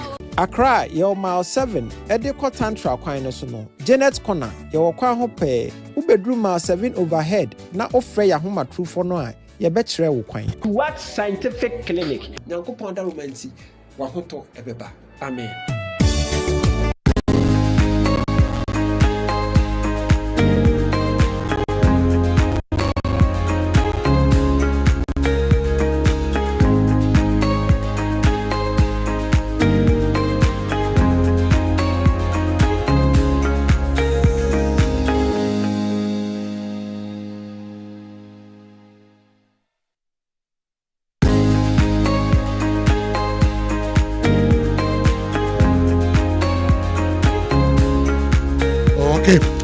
Yema munyina akwaba ede eba Kessben television eso Kessben 2.9 Accra DSTV channel 364 Go TV channel 121 Kessben 3.3 Midfield Action Friday edition. Awa Shajo. All right, mamimra hona yenhwe. Shajo, mesha say on the Kofi Toronto the controversial question I was sending. Okay. Africa best player playing Africa best player overall near the Amadi Europe no. Unse Joe, ye share asema Africa best no. Na entirely majority of young players na ayano mo. Ti wa dodo na ahano mo. Even Ibrahim Sunday ne mo ne Abdulrazak mo moji Africa no mo bobo aya. But until the evolution of players leaving Africa going to Europe, Seju, especially from the late 80s coming to the early 90s, no. Ehonom na dene ehya den esisai. Because from the late Ibrahim Keita, Ibrahim Sunday mo, Salifu Keita, Ibrahim Sunday, Sharif Sulaiman mo, even Roger Miller Munina, Tarak Diad, the likes of Mahmoud El Khatib Munina, no mojo Africa best footballer here no. Seju, now they were playing on the continent. Until the late 80s, Rabah Majemo around 87, na oka part of the FC Porto team na G Champions League against Bayern Munich, or influential. And because Algeria participated in the 1986 World Cup, a man performance in when the likes of Rabah Majemo were playing in Europe, so they started turning over or flipping. Say yeah, Africa best footballer of the year. No say you by that time, no more Africa or Europe. So Ababe dominated. So Obekai 2008, that was where they introduced this award, Africa Best Player based on the continent. And that was the year Amanfo Bebre, Edwin Jose, Mohamed Abutrika should have won the overall or entire Africa Best Footballer of the Year award. Because Nadia Alali won treble that year. And they won the AFCON with Egypt. That was when they came here. Omobe share Cameroon by a goal to nil. And it was Ono Abutrika and a share that goal. No. But Sergio, because Emmanuel Adebayo shared 27 goals at Arsenal. And the Africa Best Footballer of the Year, no, Emmanuel. And the Africa Best Footballer of the Year based in Africa, and the Abutrika. It generated a lot of talks among folk and was say CAF have not been fair. because that year should have been awarded to Abutrika. So from that year, no na award ne shas ye ba yema omo based on the continent ebo omo modenti. Wa se enye Afcon year utimi bo omo within the club side no near the award no amount. Sejo obi nso bisaye se die na nswatreman beye against CS Constantine ene ewa Accra Sports Stadium. Sejo one thing say they must limit mistakes, especially at the back line. Okay. Those Algerians were two clear guys. Bisejo Ohe Brahim Deep, Mesala Meba Sejo Yebo Kotokoni ES Ewo ha. That year now Muyi Kotoko Frim no. He was part of that ES team now Moba. Salifu Tapsoba, one another Burkinabe international. These are the guys they must take a close look at. And of course, former Enyimba striker Emmanuel Tosin Omoyele. And he even scored in that game against Police. So, Joe, mistakes in this they should be clinical. Stephen Diumo said chance in the bar, they must make sure some bury the chances, no. Because if you are not able to bury those chances, some opportunity now, they will punish you. Apart from that, advice I made you say, said you must set your offside trap. Ebenezer such a chirono how we are going to set your offside trap. Limit the movement of the Algerians. And an easy game, honestly, Sejo. These are the advice that I have on Swatramai. Especially, this is almost first time I'm into the continental club football. In as much as I say, advantage by beating a leg sport of Chad. 5-0 on aggregate, 3-0 Ewaha, 2-0 away. We know a different ball game altogether because we a team from northern part of the continent. Yana, above African footballers, Seju, they are very, very good. Seju, the last time Raja Casablanca came here was 2016-2017 season. Okay. CAF Confederations Cup, no, when Adriana. That was 2017-2018. Adriana went into the group stages and Omobo ball 3-3 ewo Nana Ajimambedu Park. Okay. But no a group stage. A group stage. Omobo 3-3 ewo Nana Ajimambedu Park. Okay. And Raja Shomu 6 ewo away. That was the last time they came here. But in an eliminator series like this, say bia home and away, bowie ya bakwe from. That was that Brekum Chelsea team, no, in 2012, when they eliminated Raja Casablanca. Brekum Chelsea were able to beat them by 5-0. Ewo Brekum City Park, no, and Amoko away call Luzu by 3-0. So due to the 5-goal advantage at Brekum Chelsea, you know, they were able to have a 5-3 on aggregate scoreline. Emma Amoko omonim ewo the competition mo. Say you obisu beside say. Player one share good that said you could you believe said there was a striker called Carlos Kaiser or a Brazilian or a striker or Bob on the entire 25-year career on share good that Tony Hibbert on Ukradia Mekano na or a Everton midfielder Premier League statistics or more thereby on set the game I bought entirely from 2000 to 2016 or then the career a buy in a year you know wama 8 assists per and a wabo ball back compare hitipu on share good that even though there were a couple of them, but these are a couple of examples I have. Currently, based on the performance, our players are Danedi. Near Ojina Brani say Obetimia we need the Africa Best Footballer of the Year. No, say you give it to Adimula man. Performance of Danedi Emma Atalanta. Even last season, na yeka top scorers of the Italian Serie A, he was part. And honestly, Osanya a very good AFCON. Adia what they akani game no say apart from say yembo born yen chichi yen showbot yema passes or the goal scoring as akani game no mo. And we are one of the things as a pejano pa. Yen kaya. He was the one who entirely decided the UEFA Europa League final between Atalanta and then Bayer Leverkusen. On no tre baby a game no enko. And on your fantastic AFCON. It was so unfortunate sending my end to me and we need the AFCON. No. But apart from say season every year, Yasha season for us, no, her performance or done it. Even recently, the two AFCON qualifiers are Boma Nigeria or boy. In that 3-0 win against Benin, he scored twice and he scored a good goal against Benina. Okay. Yentimi referee no entimi an award amano or cancel goal no. And currently okay performance wise Sejo I think say Ademola Lookman stand as the current player me GD say obetimi agi the African Footballer of the Year. Okay. Even though your time kakra amount for betimi abon more modern e dey arrival no in terms of the African Footballer of the Year award no. Sejo otoado video no komo de bebo aka many beje ho nanka yehu eno a ye CAF Coaches Forum ewo Abidjan. Sejo video ni ninka. Yes. All right. If it comes like this, and this is how it looks like, it's really a pity. Surely we always love to play in front of our home crowds, but at the end of the day, we have to do the best out of the situation.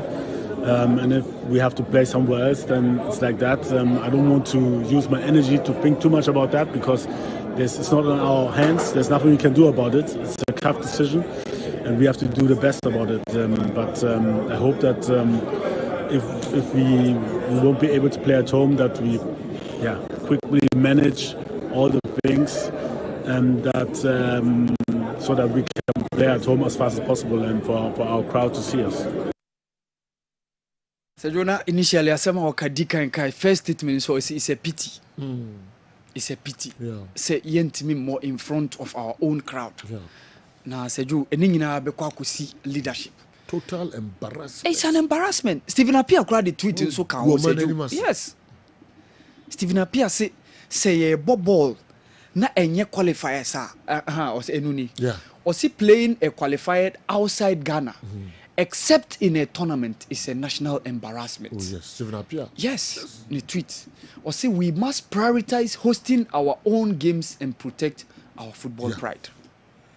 Ya pese yeti ya manyo fono. Okay? Yeti omonka e wasem ya abayi. Yes. Ya pese yeti omonka. Yes. Omo. Yeah. Ya pese yeti omonka. And I want to make a silence a big message. Yeah. So loud, Dodo. I'm silence in loud. The more can say, yet every ministry no say, mon GFA ya direct mo, mon CAF, na mo mines petit Lagos. Asem no so sen dia mo ye. Asem no so. Gwe animasi, mo go man animasi. Asem no so. To the international world. Shame on you. Gwe animasi papa. All the major stakeholders boom na mo se mo dey renovate stadium no. Stadium neni. That's it. Shame. So you big shame. And then you go ball. You go Côte d'Ivoire. Yeah, outside Ghana. Let a come change here you go football bomb bless no bass hu nyina sa na form ho. Form. Mo am tipen so Côte d'Ivoire. 92 no mo siesie wo. 92 no mo siesie wo. Afemo pe Nigeria ko. Mo pe Côte d'Ivoire. Nigeria for no omo siesie huru e neighboring countries. Yeah. No. Why is silent, Dodo? No, I'm silent. Yes. From the leadership. And not like ancient crime. Until now. Embarrassment. Any disgrace, yes. Mo kuya ni share the rest of the world. Mo mi manudi. Mo kasa mi enti. Ya kan say mo say ye de ben de be. Ele yanko ni do. Sejo, we can say our worst. Yes, you can say our worst. You do our best. Yes. O best no say any we see abai. Sejo ne ya ne say o had the list of countries a CAF abani omo a. O had the list of Gabon, Djibouti, Sejo Tieles no. Sao Tome, Burundi. Countries are CAF abani omo say Niger omo timbo mo. The list no na Ghana ka. Djibouti, Sao Tome, Djibouti, Burundi, Gabon. None of them have ever even been at the World Cup. Madagascar, yes. Ghana. The odd one out. So be on being vote. So you, it's a pity. Otwado de kanka. So you, yes, yes, General. The Biameka Semba could say, me who MP, me who Hene, me who Crowra, Penmubia or Pesa or can youth bomber or use hockey. Me who so use basketball. Football has always been the leader in the sports industry. Football no so na mo touch. Football no na mo touch ni. Oh, football for the football. What touch football? Football loving fans. And chama to do me ba say mo ball community. And na mo touch football. The Ramun Hushi Krana Black Stars ever ball. Omunya de no ma sample no. Every pay Puko stage. Yes. At their lowest time. Yes. At their lowest time. And we send a message say come we are the cry. Amanyofo politicians. Mo fe no enhwe na enka bi nkyere mo say. Amanfo dom football no. Inti ma yemfo football no eni agro. Ma mo di agro. Mo di agro. Hwe pay Puko your blasters no mo nya de no. The lowest time. Say the must day obi ekosho omunya de mpo no economic say football no taking it serious amanfo be take you serious yanko yento aso yanko se junior ya no obi so bisa ese ngo helegon kuma se anyi na legon pitch honorable minister yanko obi bisa ese yen 3 goalkeepers omo call Germany 2006 during the qualifiers no ibinum keep post na yes you interestingly over Richard Kingston over goalkeeper Samir J Bates and then Jojo. These were the 3 goalkeepers I'm call that World Cup no under Ratome Dukovic. Interestingly, all of them during the qualifiers one way or the other kept a post. Richard Kingston was in the goal post when we lost by a 2-0 in Burkina Faso. Sejo, I said, oko game no be. That game na Burkina share 1-0. Yeah. That was the first group game encounter. Yes. Richard Olele, yes. Richard Olele Kingston and the keeper that post, no. Yes.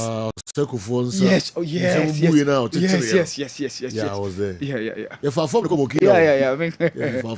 Me ka dey no me tie commentary. Yeah, born na commentary me tie. Yeah, it tie pa. All right. So Richard Olele Kingston kept that post on that day. After I know that Samir J take over. Samir J keeping majority of those group games, you know. But there was a game na Samir J pra. That was that game against South Africa at the First National Bank Stadium in Soweto. That day we won by 2-0. And that was when Matthew Amwa and then Michael Essien shared the only 2 goals of that game. So all group stages now a boy in Richard Olele keep one post. That game against Burkina, and then Jojo Kipu post in that game against South Africa. The rest of the 8 games it was Samir J Bates. So Joe nipakoni bakubi bisa say aden na Africa yen continental games ye born weekends. Na Europe e born weekdays. So Joe by convention. By convention. Okay. But so I had saying Africa there are some couple of games especially Euro group stages na born midweek. Yenya 1 or 2 games and apart from that so TV right now about count. One thing is obviously be count say na any expansion of numbers in terms of group stages. Okay. First na 8. Na CAF Confederations Cup 8. Champions League 8. But say the teams ni bia kan one man about 16. Okay. Nti say board games na essence say TV right sponsorship e be me chichemu time we say ebinu be share 1, ebinu be share 4, ebinu be share be 7. Say the be be chiche time no more bia nya biabo. But ye choose weekend and some of the games in the group stages of the competition near the about midweek. But Europe there midweek. It's nansenya na omode final no edi akwakoshe Saturday senior Europe edi abane there. So that is how it has been between comparison obey CAF Champions League and Confederations Cup and that of the Europeans, you know. So you be beside say me combine 11 me de na 2006 up to 2022. Richard Kingston, John Pencil, Hansedu Sape, John Mensah, Jonathan Mensah, Michael Essien, Muntari, Kodjo Asamoah, Dede Ayew, Asamoah Gyan playing in front of Kevin Prince Boateng. Okay. So World Cups World Cups combine le saka bi ba Richard Kingston, NM Group, John Pencil, Hansedu Sape on my left of defense, John Mensah, Jonathan Mensah. Okay, center backs. Yes, center backs. Michael Essien, Sule Muntari, and then Kodjo Asamoah, Dede Ayew, with Kevin Prince Boateng just behind Asamoah Gyan. 2 ball formation, baby. Me ball 4-2-4-4-2. 4-4-2. Yes, but without wide, could you have someone then did you be one change ACN and then Muntaribe and come midfield no. And then KP Boatin just behind Asamoah Gyan. So you say Kotoko 1993 has 2000. You bet me in your Ghanaian club, you bet me Druana. Not Dream Safety, you Druana, sir. Okay. Dream Safety, player quality. There be or catch as a performance. No? Performance. Ni pakono air resist be ba na omako ko drew a J trophy no. E de ba Ghana no. You bet me in your club, you bet me a body home or underscore. Okay. So you say in your Dream Safety recently. Amu bomb modin they reached the semi-final of the CAF Confederations. And Zamalek eyo mu free. But say yo to get to that spot no. We hear consistency. Dreams FC were very good and they were very lucky for the draw. Okay. Baby, during the eliminators and they had to play Milo. Na Milo so ye omuti pen omuni na start am no mo Africa for the first time. Okay. In the next game against FC Cologne were not being able to play in their own Sierra Leone. Yeah, the game no ba Monrovia. Okay. It was Sierra Leone. And they were able to have that advantage now. Your bar group stage, that was where honestly Dreams FC performed beyond my expectations. Because per the list of those teams, yeah, the Bawa, Obia Beka Rivers United and Club Africain, take over. But Dreams FC surprised all of us by topping the group. And made it all the way to the quarterfinal, defeated Stade Malien before losing out to Zamalek. Okay. But to reach that win, we have consistency. Results are majority of the clubs now Mojijik Africa Cup club competition check the number of years our players expended. How to folk team near example 2000 players no more check or more watch and your money momo. Ali Beji Champions League Nancy said the Rami Rabia the picture betoso. Said why the only player what CAF Champions League 6 times said you check the number of years I was spending on the team no. Until we have consistency. Say bet me a boy home modern you making sure says can be buy football mo. Niama players na watch technical direction na almost ye quality or more experience on the continent. To say coach Zito Adia Okoda and did so say bet me anya Kotoko 83 has 2000 said you this is what we need. Okay. This is what we need, say you. All right. And I think that probably that's all. Why that's is it? all. Why is it? Okay. No, Bibisa say Otuado last one say obetimi afre new players are now in the next qualifier. Say you is at will. Okay. Because there were some couple of players injured to Muntimi ama. Yenya Alexander Jiku and players are also be more modern going forward prior to that game against Sudan. Ebi a obi nso betimi abomodin wa ebe so coach nani no obi ti say Michael Bedu a oboni homodin ewo Sweden obi ti say Mohamed Fousseni say we unity ewo USG in Belgium. These guys are all playing well, so say coach ni modern modern more esonani a obi ti mi afremo e de aba in that game a ebebo against Sudan next month no say. Okay, Awal Mohammed. Good morning, Joe. If we have a sports institution which sprays the stadium grass to look green to appeal to the eyes of CAF and FIFA for clearance in 2024, then we are doomed. I'm shocked that the sports ministry is calling CAF to have a look at the Legon and Accra pitches. What a big shame. The NSA and the sports ministry need to apologize to Ghanaians immediately and do the needful instantly. Ghana is a country of square pegs in round holes, and we glorify that daily. It's a big minus to the ruling government. The NSA must be made to foot the bills of any game and any game the Black Stars play outside this country. Now NSA no foot the bill na ombotom.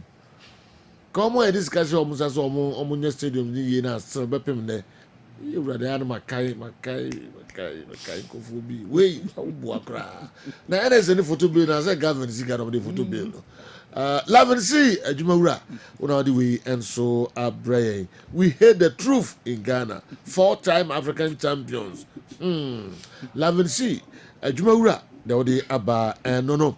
All right. Me sense subium say JSMQ Junior Science and Maths Quiz. KNUST College of Science. And the multi-credit savings and loans.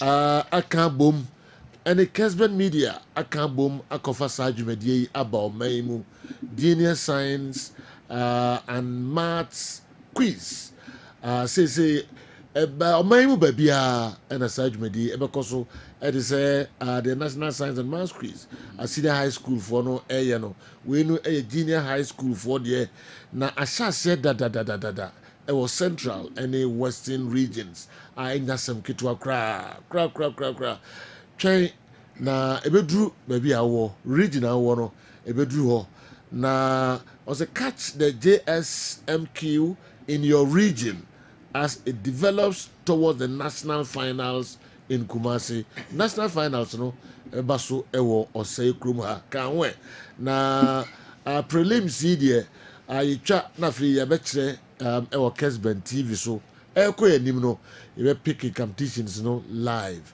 ɛwɔ Kessben TV ɛso KNUSC College of Science ɛna ɛkɔfa baeɛ na sponsor no ɛyɛ multi-credit savings and loans ɛna afei Kessben media nti na ɛno nso no alright mɛkɔ akɔfa Dr. Dawood nkrato kakraa bi yɛba Newton Latte Marijata ɛwɔ ha sanso ɛna Andy Ken ɛne Sir Franco Naro ɔmo wɔ ha na afei ɔmo nso de ɔmo nyi ano no abrɛ ho yɛnkyɛ koraa. Anuanom ne adɔfoɔ yɛfrɛ me Dr. Dawood me na meda Dawood Herbal Hospital ano na ɛnam me so ɛna nnɛ Dawood ointment Dawood 360 capsules wodwa man so a nnɛ obi adi ho adanseɛ na do wei ɛdu twam Dawood ointment ɔse fatwi na ɛbɛkɔ ofa Dawood 360 capsules ɔse sisi na adeɛ wɔ mu na duro mienu wei ɛyɛ adwuma bom obi a osisi yɛ o ya paa deɛ ɔbɛyɛ ne sɛ wode Dawood ointment no etwitwe osisi na anopa ɛne anwummerɛ a nansa bia no na wode bi abɔ asawa wobɛtumi de atua wodware wie a fa Dawood ointment wode ɛte ne fa sra taa brɛ korɔ na no na wonom Dawood 360 capsules no anopa ɛne anwummerɛ na danseɛ na baa ama nnɛ wode yɛnkɔ na yɛnkɔti adanseɛ ne bi Dawood ointment adrowe me straighten and welding the toda me po dwuma na me honam nyina me ye me ho bibi enye yi ba se minya sa Dawood ointment we nam de twitwi a na no paso minya Dawood 360 na me no mo a eze kware me ye adwuma kura se kane no te adrowe de edi masema ma no be di so asema ma ye electrician na ye adwuma ekofi a yentimi na Dawood ointment so ye adwuma na obra okoduru fi a fa twitwi ade be che no na ho aye dendendendendende Dawood ointment fa twi keke na ebeko dura me use for mama hode pa ma metumi gba adwuma bibi e kama e ma me ye Dawood 360 capsules and Dawood ointment o memre we no na do we no so twitwi wa aposo e be ma ya ni nyina afiri o ma de che otumi be gba adwuma Dawood ointment fa twi na ebeko da bia amafo company de o ka mu sa ko spreader me secret na nu ani ebudo na ani Dawood ointment ene papa me sori anopa me di twitwi me sisi achi me babia he me ntebre secret ni nie ti so person what say me a we use Dawood ointment that is the secret of my taxi driving me a transmission gearbox specialist ejuma me ye en kan na me pega ade a na me nsakura ntimi pega na say me ma ade so na lock me sisi ti say free say me share Dawood 360 capsules and Dawood ointment aboa me bebre the dry you so amente ya mente blabia obia mo modern so betimi apɛ Dawood ointment and Dawood 360 capsules enya bi ato odofo se wate bi aduro ya me ka ho asɛm no ɛno ho adanseɛ ɛne wɔnom adi no ko pharmacy ɛbɛn wo herbal shop ɛbɛn wo ne kɔtɔ Dawood ointment Dawood 360 capsules na sɛ de nkrɔfo di ho adanseɛ no wo so bedi ho adanseɛ wo pɛ sɛ wo frɛ a ɛno na wo screen ase no 0244 886437 na 020 168 1717 baby a yeton aduro wo man Ghana mu bia no wo de wura house open Dawood ointment and Dawood 360 capsules.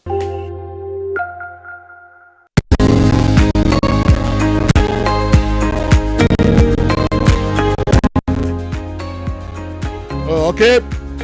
Emre asan asubiom yasan aba the yeko ne so Newton Latte Marijata na minim questions eba no ebi ebonidin bi so episode na no tuma tentem ma yenko no we midfield action Kessben television Kessben 93.3 Kessben 92.9 Accra Marijata chief yes me that's the boss question number 1 no I say Blasters highlights recently no the major problems of Ghana football mu chiefly the Blaster now cry a flag you know I have man for my opinion or say me bulletin in 5 different principles. Number 1 no you are a very very very light technical team. You're a very light technical team. Per the criteria FA the buy I say omope coach 15-year working experience as I say what coach as I say what where ni nyina no kaboma per that criteria no. And practically, what we've also seen from the evidences of games to Aduabono, your technical team very light. Now, me can you hold more light in the sense that your selection, na coaches, your ball game, a chica career first half, I've said it many times. Say against Angola, Ukroma say, but be a Jordan Fabo, be a Ohen and Champion, now 27 no major box room at all. We're lacking presence in the box every time. No, you're focal head be in the final third. Jordan is a profile of a striker. He loves to move with the ball at his feet. He doesn't stay up top waiting for balls and chances to arrive and San will finish it. Jordan runs and moves. You know, they can say notational analysis, individual analysis, and yes, our motion analysis or cut ball no or cut the end way. Jordan loves to drive with the ball from distance and San Obabe shoot it, whichever channel will be coming on. And to other day, Antoine Semenyakoto out wide. And out wide, no Jordan was very indisciplined. Antoine Semenyakoto hono na ko conflict na Semenyaka chire. Obo kudu se na midfielders be bana na ball no ndu box no. So by selection in game management, a issue pa de maye. Me ka se technical team no very lighter. Se game no ya hwehwe yan komodi nyina wa dressing room. Generally, I warm up na wie the game na hwehwe so no. And yema obe decode no quite different from the discuss here. E bi ba to e bi nto. But the air cost no. As somebody decoding it down. As says Obia, or game no deep down the game. At chance interpreted by coach no. Coach need you Falcon or something free. No people him. No you say. How many times you make me focus on the game? But somebody has to be on the bench. I already game no decoded the air cost be every 15-10 minutes be no. And so the information at discussing all the coach no. It's very very light in that regard. It is a game near Koswa. You can really anticipate to say the last 10 minutes of the game, Ghana be conceded. It's always been very much recurrent in our games against certain opponents. And coming to me across Egypt, Mozambique, Kessben, Obi and Ibeshebia. Last 10 minutes, Now, what's our shadow being so general? Otuado, or consider a momentary switch off, Enche, or consider South Korea, Portugal, match all these countries, Uruguay. The goal margin or first goal and the goals are considered. You can take time and then analyze it. A very detailed, maybe on one or maybe in attention. But I consider the next 5, 3, 6 minutes now. Another goal besaba. So what share 3 next hour be there. So now hit your heart. So technical team very very very light. Now maybe problem they say. John Pencil in coach of Ghana Premier League in Muda. He's never been a professional coach at a standardized club. On one more to add no some coach here. Our club will be in a chain. Lawman club ben wa coach. So put all these guys together now. Your technical team no general e more hapa. Na met me aka sesem pani for be menti o to add dia. Omon pe obi embe augmenting the bench no. And our rich knowledge in the game. Our rich knowledge in the game. Number other than that, technical team way very very light. Number 2, your team no bobo na you lack agency. I can be any your boys in. And when someone and failed so I've had my issues with Salih Ahmed. My nyame deal with Ali Duseju. Thomas Partey mo can me hunu sa. Everything can't be the pitch no. Mo anka samo ball no. Omoma me ona na picture na Cameroon o jira futuro mo bobo no. Omoma me da ona na picture no. It is a field pro players we understand the be pramo. But moko precision so football mu na mobobo ni bi ho and we see you guys in the communities. Kakodi Park every day ye humu nyina mo kudus ye humu it's more about pitch ni ye nyina ya jat me pitch ni ye betimi prepare mo but we saw Onana ni those guys no sule mu nyina about precision omobo feature bi and they play a ho betimi afa injury ni bi amana ye se papa ya betimi prepare mo fam ho to fam Magana I don't need person catch players no You go to preseason na communities in money boys lecture, but we've been seeing you. Mo betime proud ho. It is more papa ya na pitch nya. Mo de won fan panin for born in show mo momentarily na mo fight for mine no. Mo wi a na mo kan de o meka. Na that lethargic performance am be na dine de and so any cry. Gone are the days and you show extra commitment. General commitment who here o. And it play major role e wo game. Say ni pa no e de na come e to from eka talent na one ho say ode ni obi ba JK fa ho to what say na person ode ko no kura ubum school no commitment we here. How many of your players in because some committed na shad parents bi wa say sake ka say defend na John Boy obi say Liadi general ombe bomb be Drew Salisu ana omo born in Drew Salisu technically John Boy on to win Salisu more ball Liadi Brekum Chelsea former player central defender for Blaster on to win Salisu more ball. Salisu. Yeah, Salisu. And a John Boy. The defenders is here. The defenders is here, Salisu. Who say or Sroche John Boy? Or Sroche John Boy. Okay. In my opinion, okay, my man Thomas Sevenson. Or Sroche John Boy. Or Sroche John Boy. But commitment between these two players, you know. You saw Sir John Boy on every day, no show, no extra commitment. Liadi Brekum Chelsea similarly. Oba midfielder. Oba 4 bit is Ajman Badu, Rabi Mohammed Antonian, and Pate was Sroche and saying, in my opinion. But omomi ensa commitment and no show no na extreme for the day for the jersey. Patebo no boy different from Antonio Nine. The level and everything. Rabi Mohammed, my own friend, Pate was roasting omo. But the commitment those boys brought into the jersey no unrivaled. General, these guys need commitment. They don't show that willpower to fight for the nation. Omo shege sina so ma buy be part-time job we no ma konya part-time job na be ma Blaster. Esa boys in room hotel they should show that extra level of commitment. Other than that, general, we because we discuss it 7 apia because we discuss it Sulemo because beyond our talent you know, they had the willpower to die. But you hunu free your place we say oh. Ma kan ma famu de afa salis afa lead ho. The told be I necessary you can create trouble. Your problem number 3 your finishing. Boss do a quick attack in the general intimi finish it. Your players and do send finishes. Because of finishing and your ball now Bobby no, sometimes you can have the minimum of touches in the game, yet the output goal scoring or one out of my your players in your new finisher in Naki Williams, Antonio Semenyo, Brendan Thomas Asante, Jordan are you in terms of finishing, definition of a striker, when you know your average. When you know your average. A better the strikers who are to be a Suarez Etomo, they are real finishes. And so your team know your person call reach that top. General. And you may have your team to be no. And I'm highlight to one man. My advice to coach Abubakar Watara has folk fans and all church or Madrid say Adena or no Aduamako Togo. Acquire preseason. Of Doma Baha born the first game of the season. Na me catching the Panese Winja Hong Kong. From 2020-2021 season, na coach Samobodu AJ League in Odema House folk. Or my coach Matic House folk yi Martin Cookman edi. Or my David Okulodi. Or my Rashid coach. Or na Rich Wingham Kotokoshe no my nedi. And na coach Abubakar Baba Bedron. So from 2020 to 2021 season, coaches or my Omadi Matic Cookman Okulu Rashid and our Taraba. General, every coach needs a winning environment. Environment is key in winning. Environment be na wo ye adwuma wo ho. E be determine the outcome of a job na wo ye no.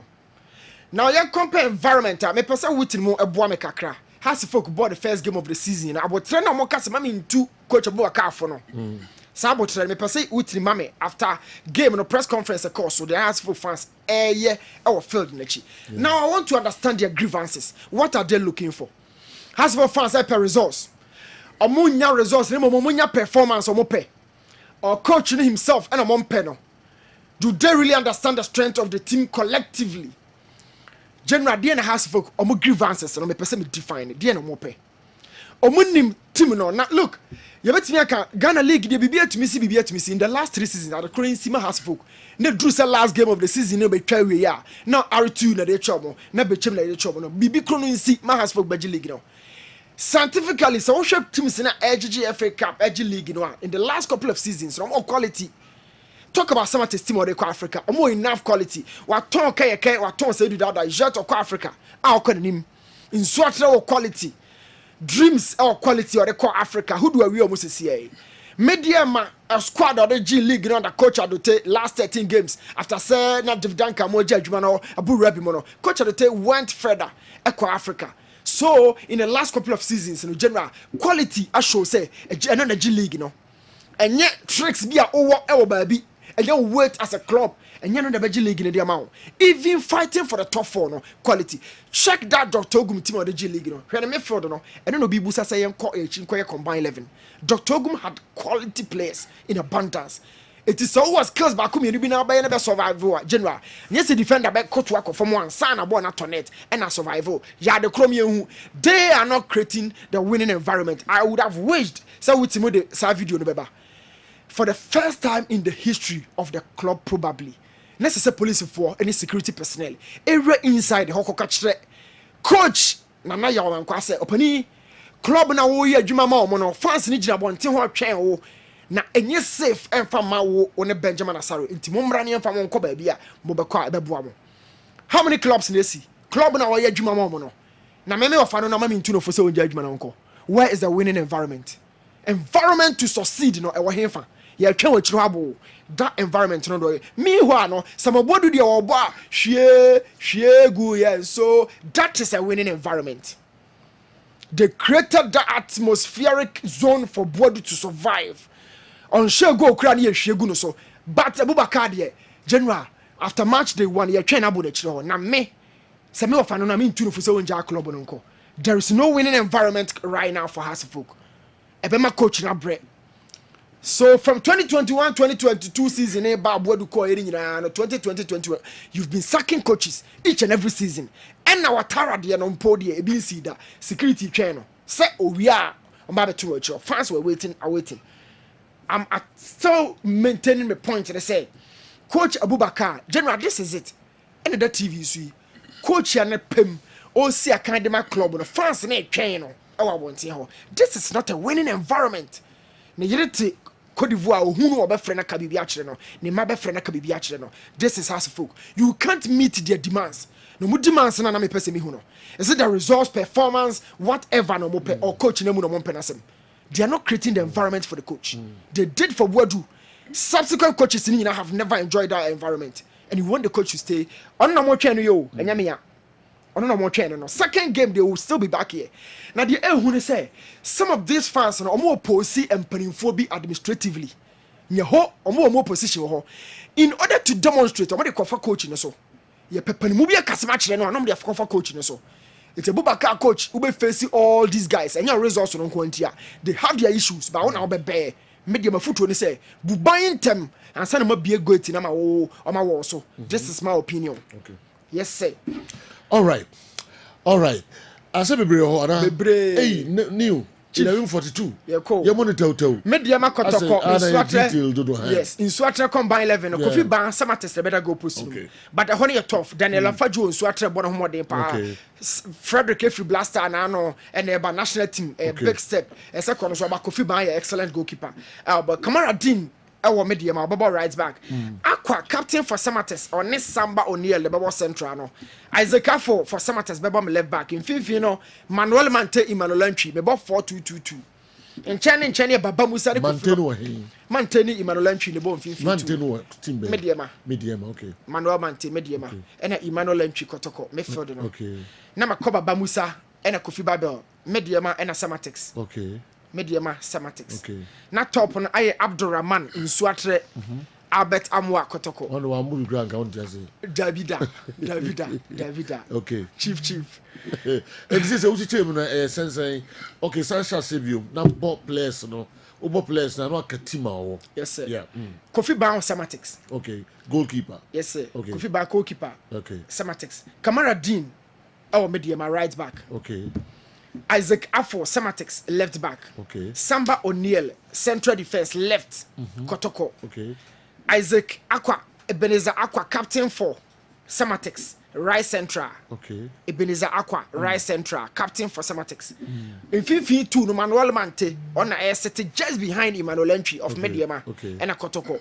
omi no ache ho baba musa semates kofi babel mediema okay abdurrahman insu atre abet amwa kotoko okay to bi anya ne hye yeah the sense four clubs semates wo mpa omo say semates wo mu miensa okay semates wo mu miensa okay 1 2 3 and when 4 semates wo mu 4 okay insu atre wo ba aka 7 insu atre wo ba ko okay aka 6 mediema wo mu miensa okay to mediema 3 kotoko 3 yeah all right yes semates 4 insu atre 1 all right yeah share other yeah osaka okay Aziz idi say ke bo 10 club league ankeye ma wo hasa for about 3 years ni ma wo hasa for about 3 years ni sikasam high league no relegation mo kono enye sporting sense no na ye hwehwe so mo nya de ne do mo ko enye too much of a lower quality ne do mo ko it's always down to mo sikasam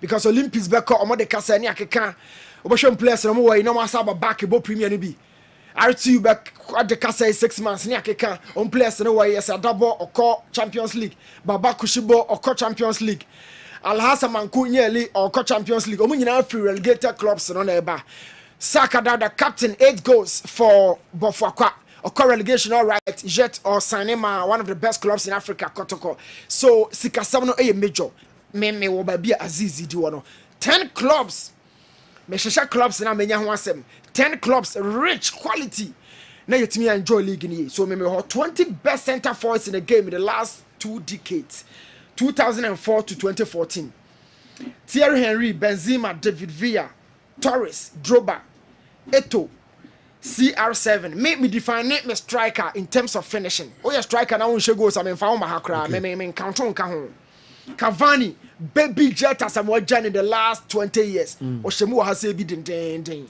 Oshemu wa Freddy Kanute ono so Oshemu wa Haaland the new era no ono so wa hase bi Suarez Lewandowski Tevez Rooney Zlatan Ibrahimovic Harry Kane Falcao Messi and Aguero the last 20 years the last 20 years no strikers na me dey agu ono no general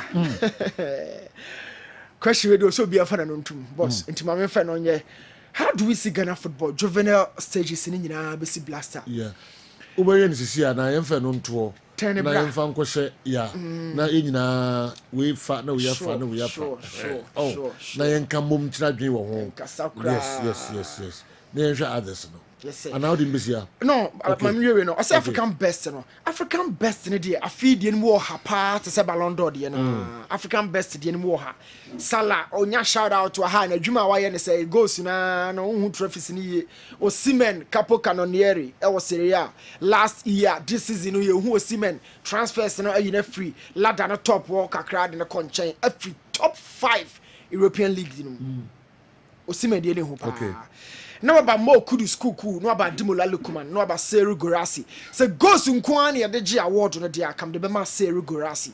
Okay. 30 in 30. I know day.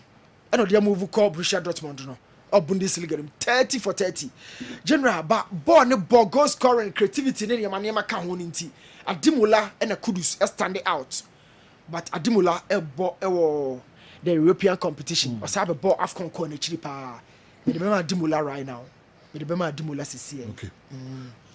All right, need to let America that mami church and cran me call others no eso Andy any say Franco Naro ho na fi ye nyina ya ba ya be hwe question na efa efi ni ketokreku any kusinyantachi any nsema hodo by minim so what's the videos no questions no uye bi ma jot back ho anti me better yeah boss all right. Heart of Folk Board reposes confidence in the technical team and the players. Like I say, no a show mupa. Entina and so I don't know. The board of directors of Accra Heart of Folk Club PLC is very much confident that the technical team and players led by the experienced coach Abubakar Ouattara have all the necessary skills and competences to bring success to the club, and is therefore urging all Phobians to throw their support behind them to succeed. The board had a very fruitful interactive section with the technical team and players and advised them, okay, to remain disciplined and competitive in all their outings. The board also charged the players, especially, to stay focused and adhere strictly to the instructions of the technical team, and success will be theirs. The squad was further impressed upon to desist from conduct that will affect their career, okay, but rather maintain high professional standards, which is a key to achieving success. With 33 Premiership games to go, the players were charged to approach all games with the needed determination and fighting spirit to live up to the club's Never Say Die slogan. The board also urged all stakeholders to repose confidence in the team and desist from making negative commentaries that will affect the image of the team. The board and management are fully behind the team, fully behind the technical team and players as they go through the season, and wish them the best of luck going into the match day 2 encounter with Pando Heart of Lions on Sunday. Phobia. Together we shall succeed. Management answer in the Shesa Krataya Makinkai de Amamui. All right. Yeah, but na say more comments via one na and also more the bread yen. All right. My mention we answer quickly. If you lawyer Kwame Buafo answer eho. Like Kwame Buafo say, to be honest, the ban of the Kumasi Sports Stadium is not a political issue. It's a clear case of incompetence of those civil servants whose responsibility it is to keep the stadium up to standards. The NSA never complained of lack of funding. They always assured us that they were on top of the job, and the stadium will be made ready and be made available. Will be made ready and made available. It was a case of mediocrity and irresponsibility of those put in charge. Institutions must work. They must be blamed and held accountable. We should not expect President Akufo-Addo to work for them. We shouldn't expect Nanado to work for them. Okay.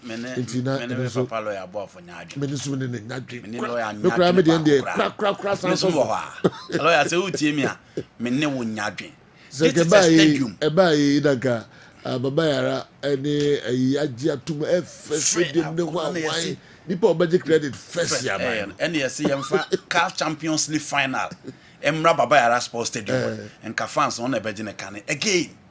This is a stadium you are renovating 5 times in the last 4 years. Na mo hwe omo side decision and civil servant they take lawyer side decisions no and civil servant they take say you renovate a year Kumasi Sports Stadium. And then you bottom scars no more renovate. And na meba no. Mo ho no betis ka no be ye. Enti wakaba baako mienu miensa enan enum no onka hwenche no onko se no. Ah lawyer say me. We dey menso me na onya adwe na no pay. Eye ekoyi a kwan e fa so gi abaso board no. Sa ankoyi a yemfa sa kwan na so. Ni enyim kuguo na abamu no. Enti je no a we dey say can you dum so ba e say Ministry of Energy ni engineers na do onya adwuma o ECG na do ECG lawyer but you are in the help of affairs una control enema una wayi obi say onsi wonam as a ministry. The NSA is under the ministry, and if things are not well, you know that's microphone na omo na ho that's still no one also na appoint you ma o say you van go just vote about no me nyai na ehun videos ba bonten na omo akura pump ejina park na so nti mpanifo ma hu o ma hu kotokobon match ya match coordinators ni team official na hwe nsuo o baba ya sported him to man nti yes anko kan no masan be kan say hunu say the pitch is ready bibia e kama for games and this is a world a club a Africa Cup of Nations qualifier obi ye interested eduru wa abamu mpanimfo ba be hye bo wase Dr. Ghana Angola wie na omo a wo say emblem wo no omo twa pitch no say green ye ne ewu a pitch na say enye no na after match no still a green na mo amutu omo ka no mo hwe ma emblem omo a omo ko diska o na mo ye adwuma ne go blame omo abalo se wo se ba nyom ne iska e be di stadium edu ba bi de mia mo kakra mo nyintum they will walk all out auntie we there me no na e ba ye enim guase no ha na aka no eba ya eni Djibouti nom eni hwan eni omo wo sabe omo wo fom ho no Ghana akoka omo ho ho no civil servants na ebo mudi ana say anyone is making argument for the incompetent of the sports minister obeka say omo time na ye ban ye why do you obeka say ye omo time ye ban ye Ghana nti the government must take responsibility na aba no lawyer e come civil servants na say aban no you go work up na ya na politicians na fa say ye pension ye go work up omo ho na bo 9 ho na bo 10 yes lawyer we dey one more say time e wo nkwa ho we dey lawyer trust lawyer to come back o oba be say ready oba kai be say ready yanko na mi go di camera we dey drive right now na mi come ra me ko Kojak farmer 11:56 yan chakra yaba andikem enso any observe Franco Naro edomo de yaba midfield action Friday edition and our ni guso out here Kessben television now wasunguso Kessben 3.3 Kessben 92.9 Accra Kojak farmer monasi biem mepacho se wafidie eda hayi a ene de kwan so se wote se ye ba beton bibi se ede amawa eya enye fidie ne mfiri honom esan se eda no ya na enye sika no ene hia Kojakefo ne mom se obenya wapomden na wade ho ede afiri ne ma bebre ho no eno ena eda Kojak mapono so mamenchiao na memfanche free empanifo ho emfamao Kojak ye research based pharmaceutical manufacturing and marketing company enkrabatanity brekese ewo enkran empumpuni mantemu woko okanshi dragline na Kojak ye wo hoboyi ena afi Kumasi Central Market ye be Roman Hill na osanso kotamale ene takrade a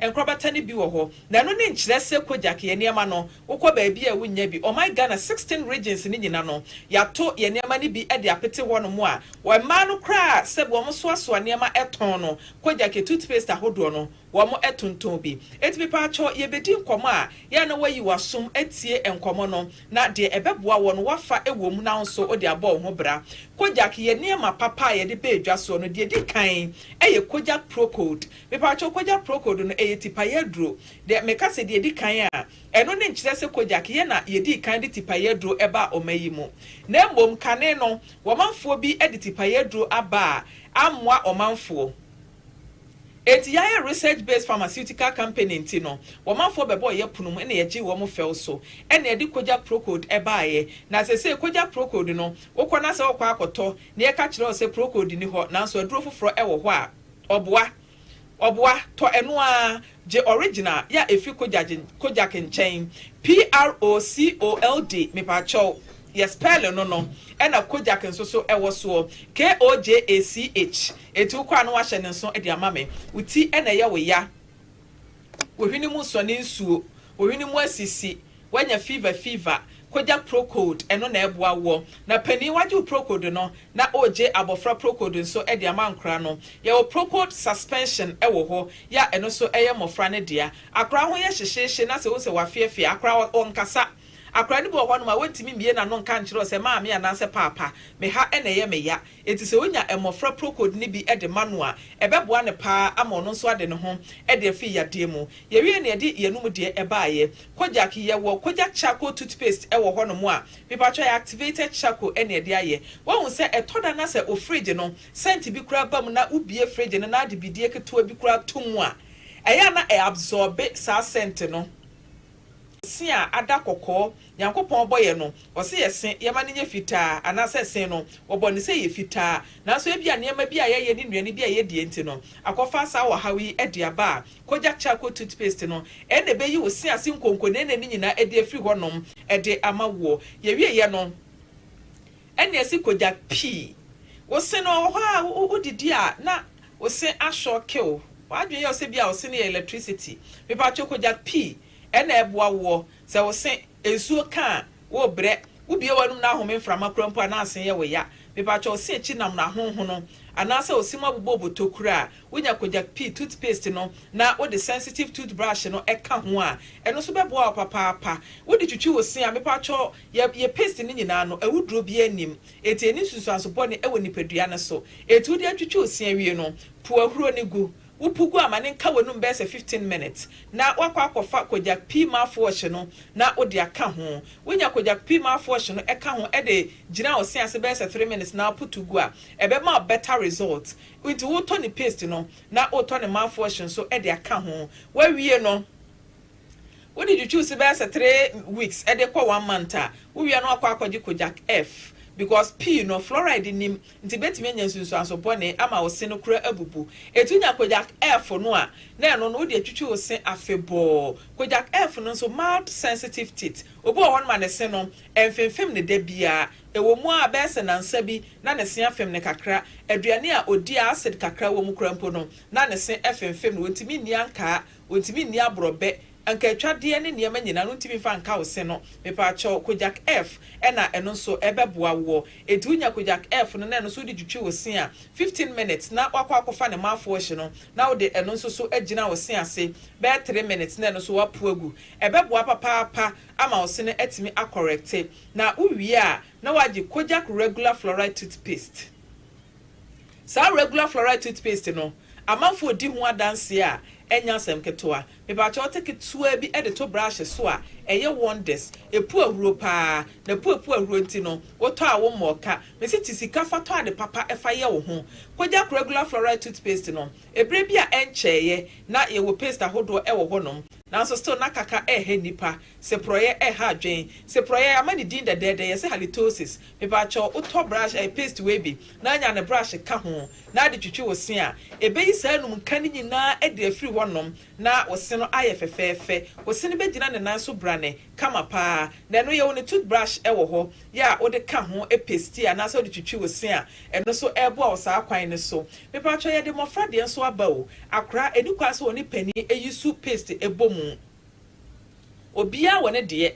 ne se na fe na efifi ba eti no mepa cho ne foundation ni hia pa etunya kogya kiss toothpaste nso ya ne toothbrush ehye ho free bonto no a eboa ema mofra no wo mo se etimi enyini fe wo ba tan bi paste ode ma akra ne twitwi ne se no ehyehye akra ne num ti wo fra akra ne so ma mom twitwi wo mo se a na akra ne ni twadan ho hia na akwaye 100 meters oba tan no pa bia wo ye late abofre ko school wa ye late efri ne sitwitwie ye wo strawberry wom eti atwetwe mofra no ehye omun kran emomo ankasa kora kofa edi twitwi wo mo se eti kogya case no eno so na dwuma eye no no enkura ne di adokodoko de ne niam eye finimfinim enti ema mo anketenkete e kan se bacteria no etna wo mo sim eti omkobobbo nkura ne simu tokuro na ama ne se na change color akura se de nke bede na change color koye yellow eti unya kogya case toothpaste no a ebebo akura no se enkaboni aba akura ne num obe nipa na nipa etweko o machi a kogya case toothpaste and brush no eno ena ebeboa no eti wonye ni nyina awie no da me de na me tuufo me se upe afutuo bi ewo me de ye chi a na wafre ye mpanimfo no ye number se ne 0244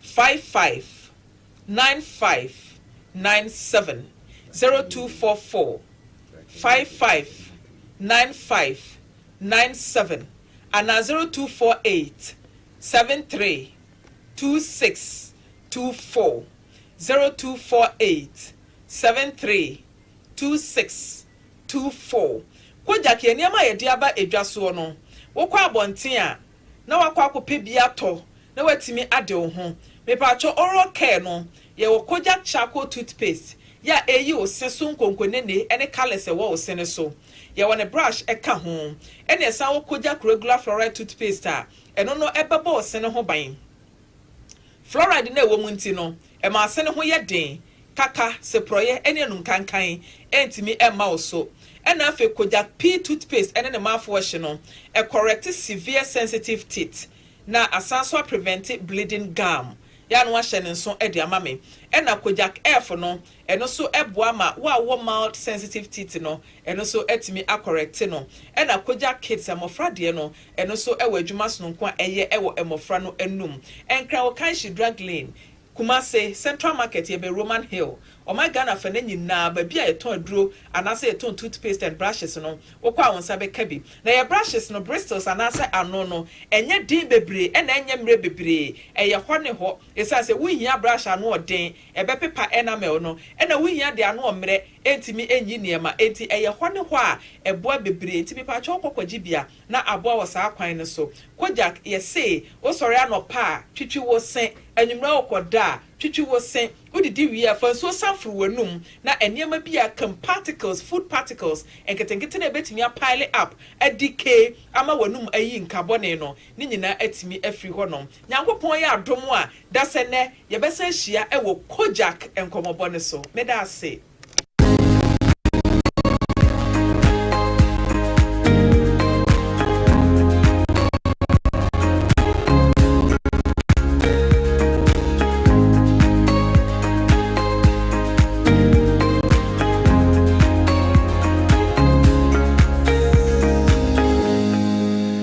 Okay, yeah, Mamunina Kwababium, Emfa Emra Friday edition of Midfield Action, Kessben 93.3, Kessben 92.9, Accra.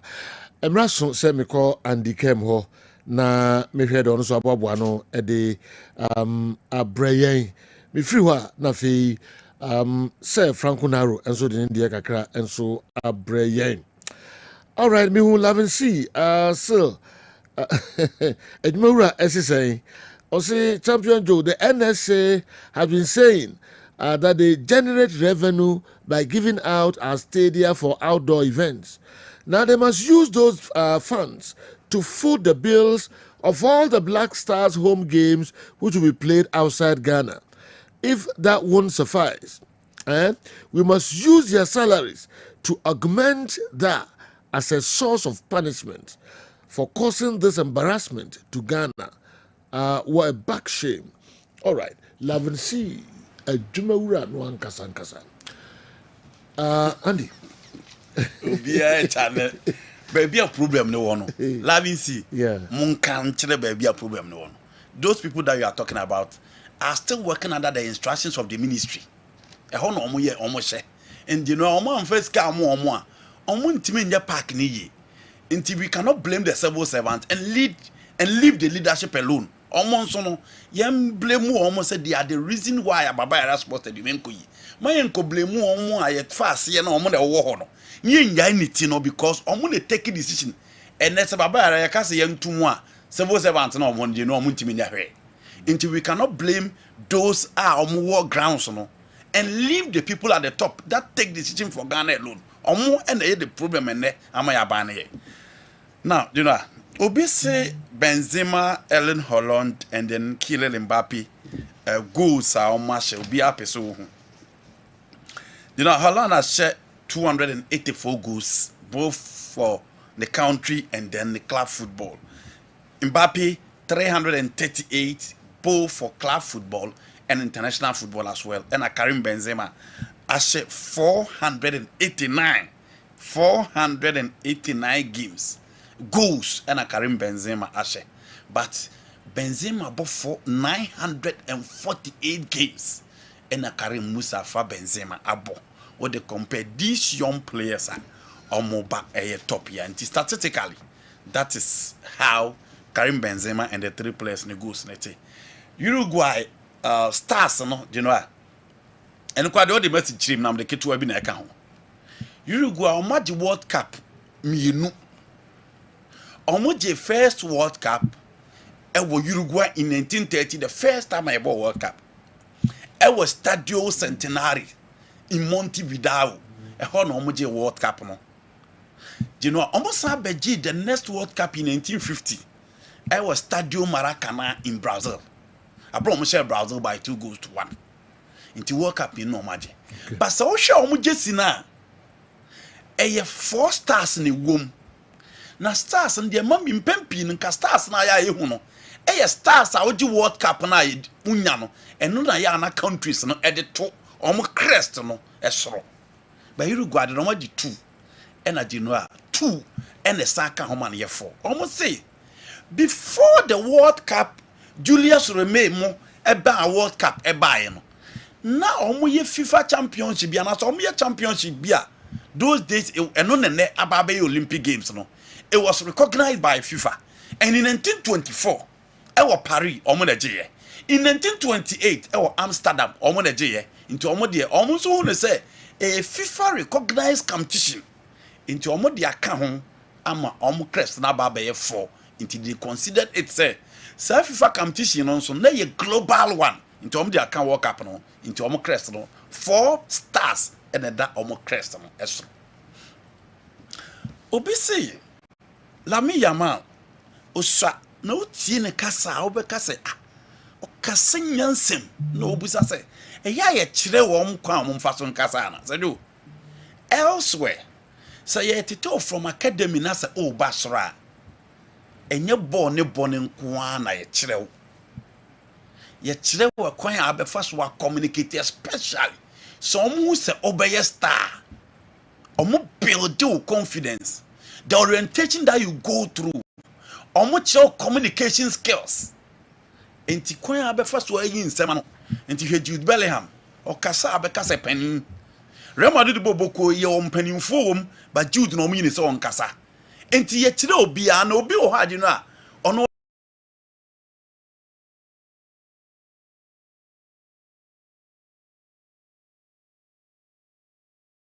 exceptional in terms of communication. Jude is one of those players.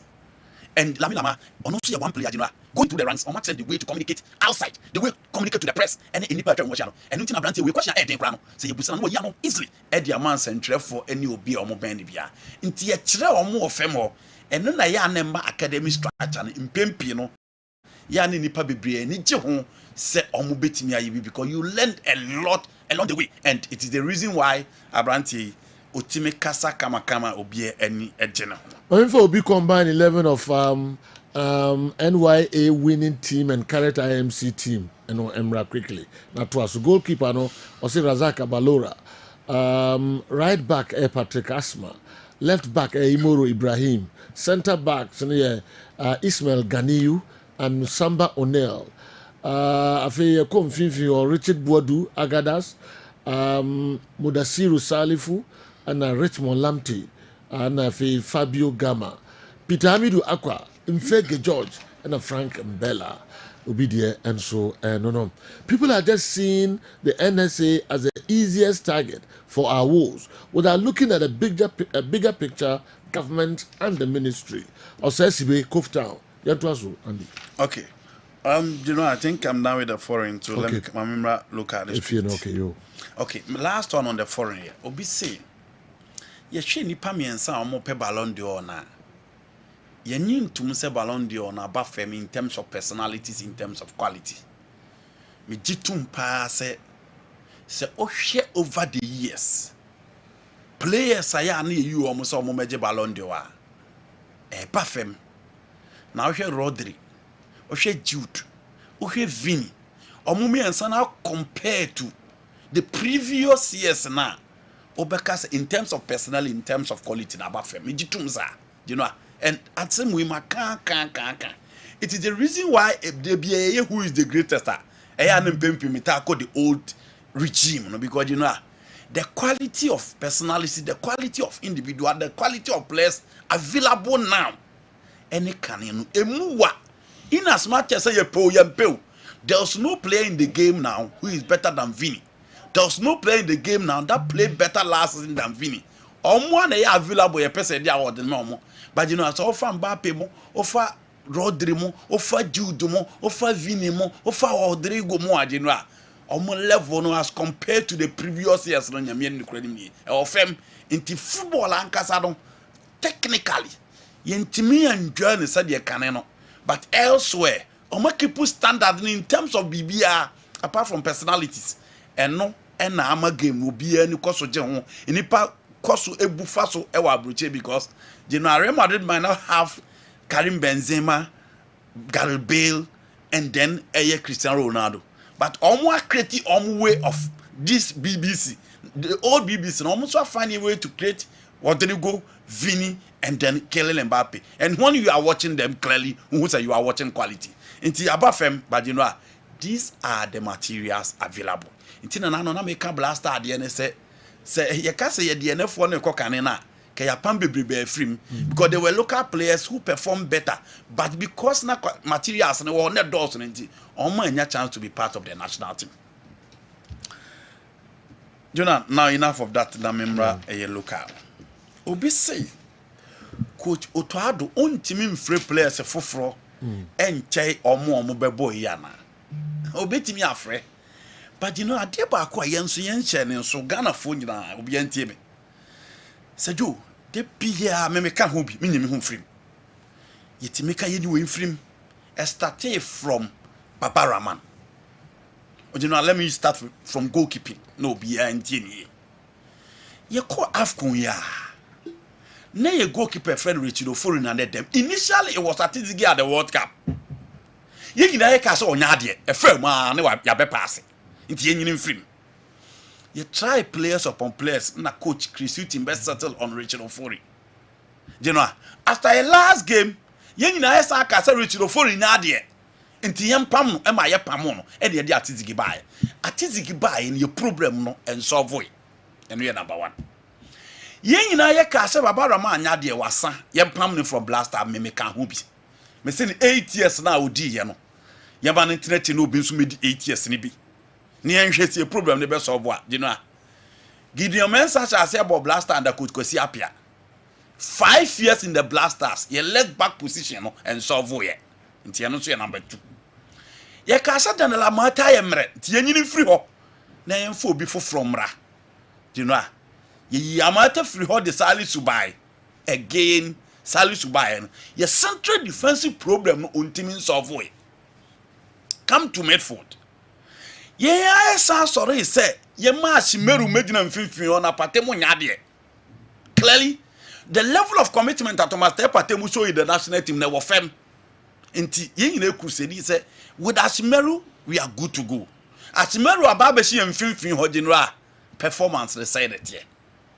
Then after Ashimeru ni eba the day you ho. See a national team the day you ba patenti memo. The day kura na eha kudus mu ntime mo ball nti yema de de kotenachiri ni yema kudus de patemu chance mo enne pateni kudus national team ye kro ya ase omo nyaade nti me kam na ba bi si se ye players na ye campaign se yema bi mo yempam we no January omo ye campaign se omo mebo no mba omo ntime mo enne the day you are free blaster him ye last game e ko boy Jordan starting from bench ye ntime amo nti ya yentu ye bo ase kakra. The only thing is say coaches no na wo se omogire omo ye adwuma. Say ye pese anase say ye campaign am player bia bebo bia player na ye sele. But the moment the player gets opportunity to be part of the blaster, no ba be starter, na player on the performance no, e say dwindle. And I've given you those examples. The first game e bia ball no bo se de 20 minutes. Me kai pa ye ni Angola wa ha. Ashimeru came, changed everything for the Blasters. Ashimeru Benya starting place in the Blaster and the performance. Let's say, Sani place ni na atie. So we na frechire ba. We see them as big boys. Let's look at Fatah Ishaku. Huge prospect. But Fatah Ishaku says starting so ne bia bon. The performance ne depo. Inti players ni individual ne also who the stakes ahead. And also who say Blaster and so nye bi ba. That is not the end of the road. There are competition for places. The coach need to take tough decisions. And who taking tough decisions? I was a tough decisions to yield the results. And then my coach be a tough. Joseph Yobo, Trenchire, na Nigeria akoji Afcon. Frank say go to the bench. Na Cote d'Ivoire akoji Afcon. Ibrahim Sangari Kotana bench. Na Cote d'Ivoire akoji Afcon. South Africa say Bungani Zungu, you will not be part of my 23 mallet for the Afcon. No, Marco Akobo semi-finals for the first time in 20 years. And only a friend say, coach, take it tough decisions. And you take it tough decisions every more group stage. Ghanaians will not entertain that. enti general Otuado betimi afre foforo but general foforo no obefre no omo nso ba no be bo first match na eje omo tuma eno ano no afa ball no omo ntimi mobiu eno na akwa akoti blast enim but general ye players na wo se omo hu the task ahead football no wie na national team wantimi amma me say obi ankayo asamoja abo Sunderland bo Rene bo Odinisi bo baby ya general Rene ni Odinisi ni Sunderland me hefa no so ma free baby jet da but he bo World Cup he's the all-time top scorer for Africa and the World Cup no see DStv so and Raul Blanco Gonzalez din ayira wo football mo the Real Madrid ni Vinicius mo yen Raul year ni 2000 obi ankai no because Spanish national team wantimi ambo enti ye players no you can be Partey, you can be Kudus at the end of it all. So we now national team want me and pay dues well, general. Opien who also. Yeah. Now, obese has of folk. Now, general memfa the okan letter release our kind memfa kakran so. Okay. No, I don't expect the House of Folk board and the management at this time in 2 days to a Ghana Premier League game. No, my babontia babeka so many confidence to coaching in the technical team. No, professionally it's wrong. They need to support them along the way.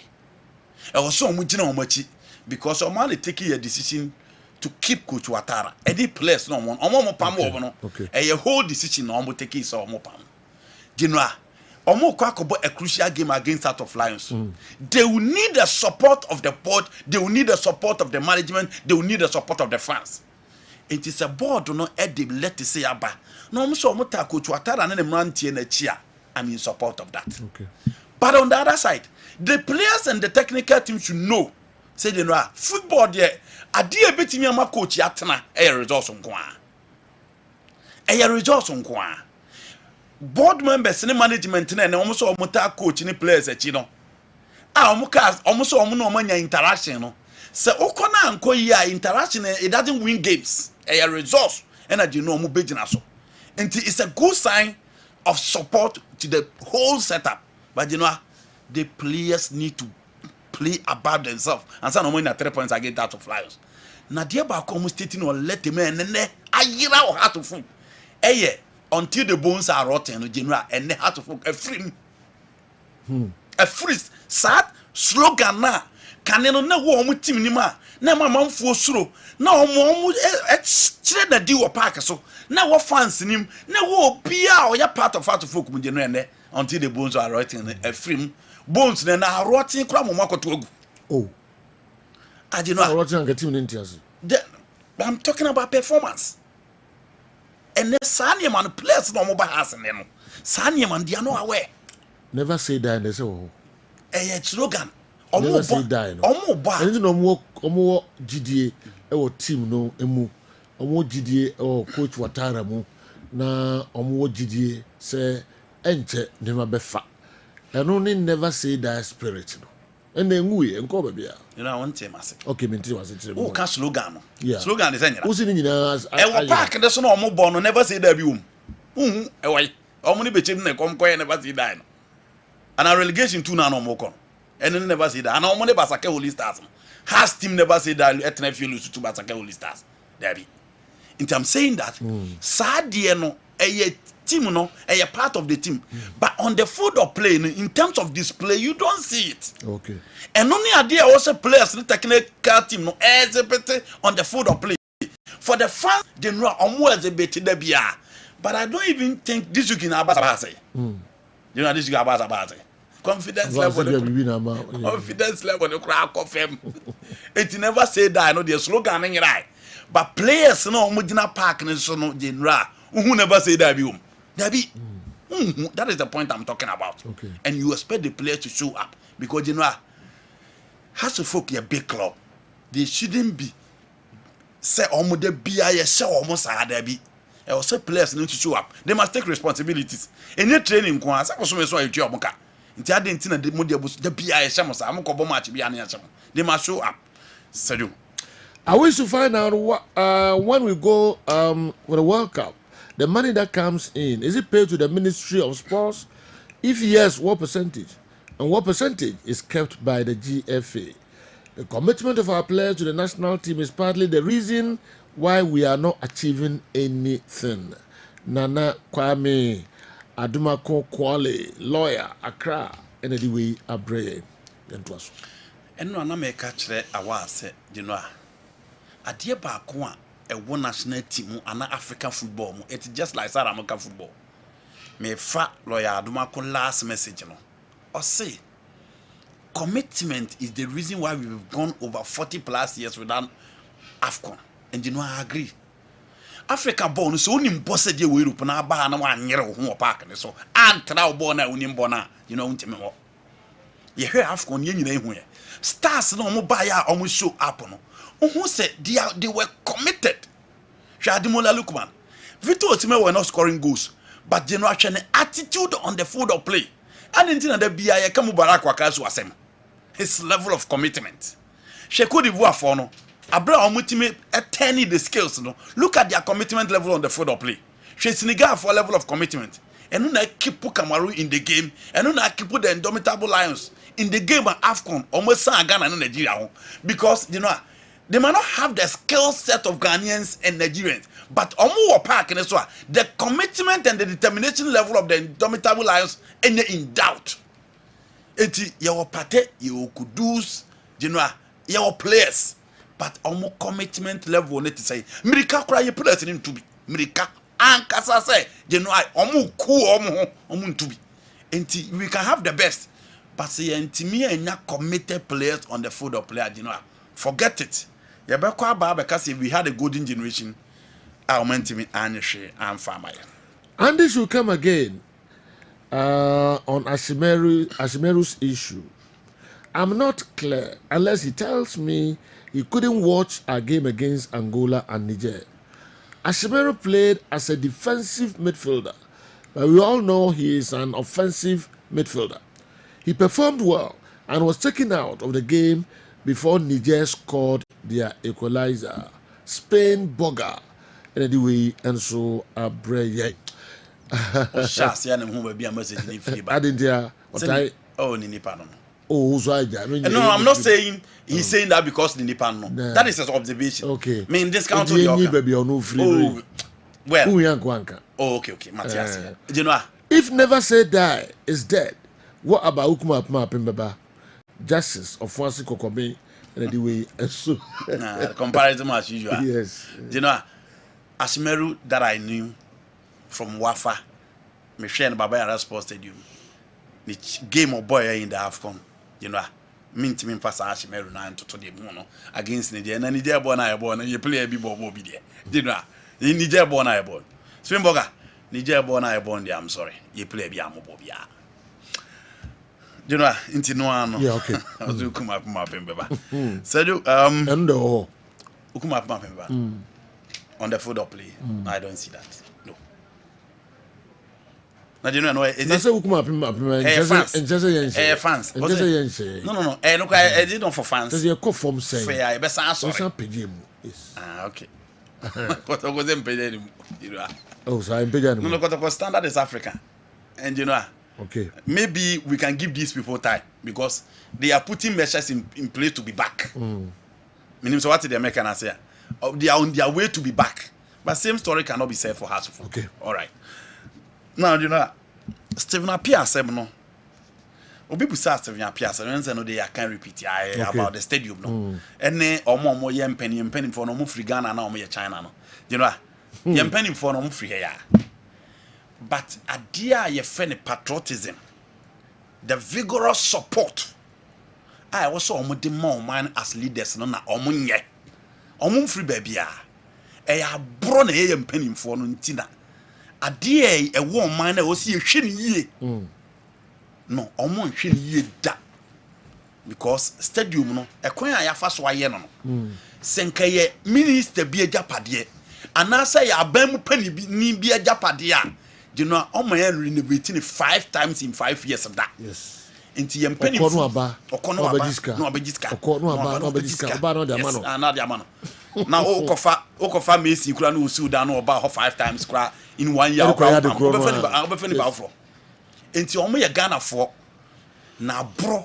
Any idea of any patriotism? No, omo pagya Bible any Quran and say they will be faithful and loyal to Ghana their motherland no omo kasa abrofo ne kwa omo kwa azumu position na omo nyɛ sa adwuma no nti omo yɛ Ghana for na bro na di no ayob nti se vian pia asɛm a wɔka sɛ won se yɛ niema yɛ ni keep your pride na no am kyerɛ mu ase even the Madrid the Alice omo games omo winning wo fie ne do so chawe and my examples of Ghana so person who say mo de bon so dia hwe match say yakwa awia akwakoye nti home de yesi ebeye ni yie ni etimi ahye teams wo ha enya win nko a the economic and the social factors are ye ball or baba sports stadium abuo ni pe ho no gino ya no so yasem fofo. Now my last point the FA story. Okay. Me ye quick. FA no na mo yen kan nyina mom. So can now resume in there and FA ni afa FA ni nyina so mom. Why? No problem. All right. Okay, Kessben television, Kessben 3.3, Kessben 2.9 Accra. Sir Franco Naro and so atrase mamen kon ho quickly na menhwe the Naro and so the breyen we every hifa na ebae or say whose decision will be final one in a situation that CAF doesn't agree with the usage of the Bayara Stadium after the 1 month renovation period by the NSC. Will it be so possible that our club licensing could still find it appropriate to approve for Asante Kotoko to use? Okay. 2. And where CAF approves, but our club licensing disapproves, won't the two inspectorate bodies be conflicting interests? Whose decision should be respected? Kofituo and Ediwei and so Abrayeng. A free elubo. Sir Franco Naro. Mamidi can't touch it, Kofituo. Okay. Competition be on organizers. Now the organizers no mandated body, but that organizers no a decision any beholdy. Oba Ghana Premier League na the edit to me ashenensa say Uncle Hesse Stadium be a fit for purpose. A bit to me a hosti a Ghana Premier League the club licensing committee. Na omuniema fan so ya no mo fa free car for them. Na two competition with different level of expectations. In fact, me Trinity America say park bia CAF competition no standards no higher than Ghana Premier League standards. Inti mejidi say park CAF inspectors be inspecting no be approve no e be den be ngonwa say Ghana Premier League licensing committee na another body no ebeka say enye approved. We are no the it is possible say the licensing committee beka say e be a stadium be to say Baba Yara qualified to host GPL, but the be a nieme bi wo ho a qualify for CAF standard. So for me, the expectations at the GPL level are lower than expectation for CAF competition and FIFA competition. We are no free honma as it stands now. I don't think say Park Nankasano. First of all, National Sports Authority acclusi. Enti koto component to me so more fre licensing GPL licensing authority ni say omumra me inspecting say qualify for GPL matches and assistance until so be open that inspection can't be done. In terms of no.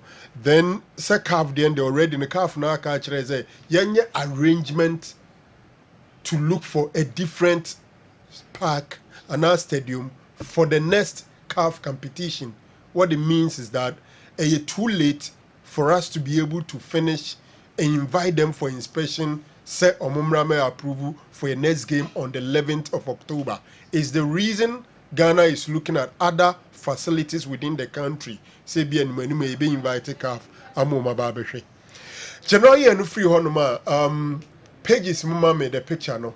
Obi bisa a question we answer pain, but emza sa baby. Obisa say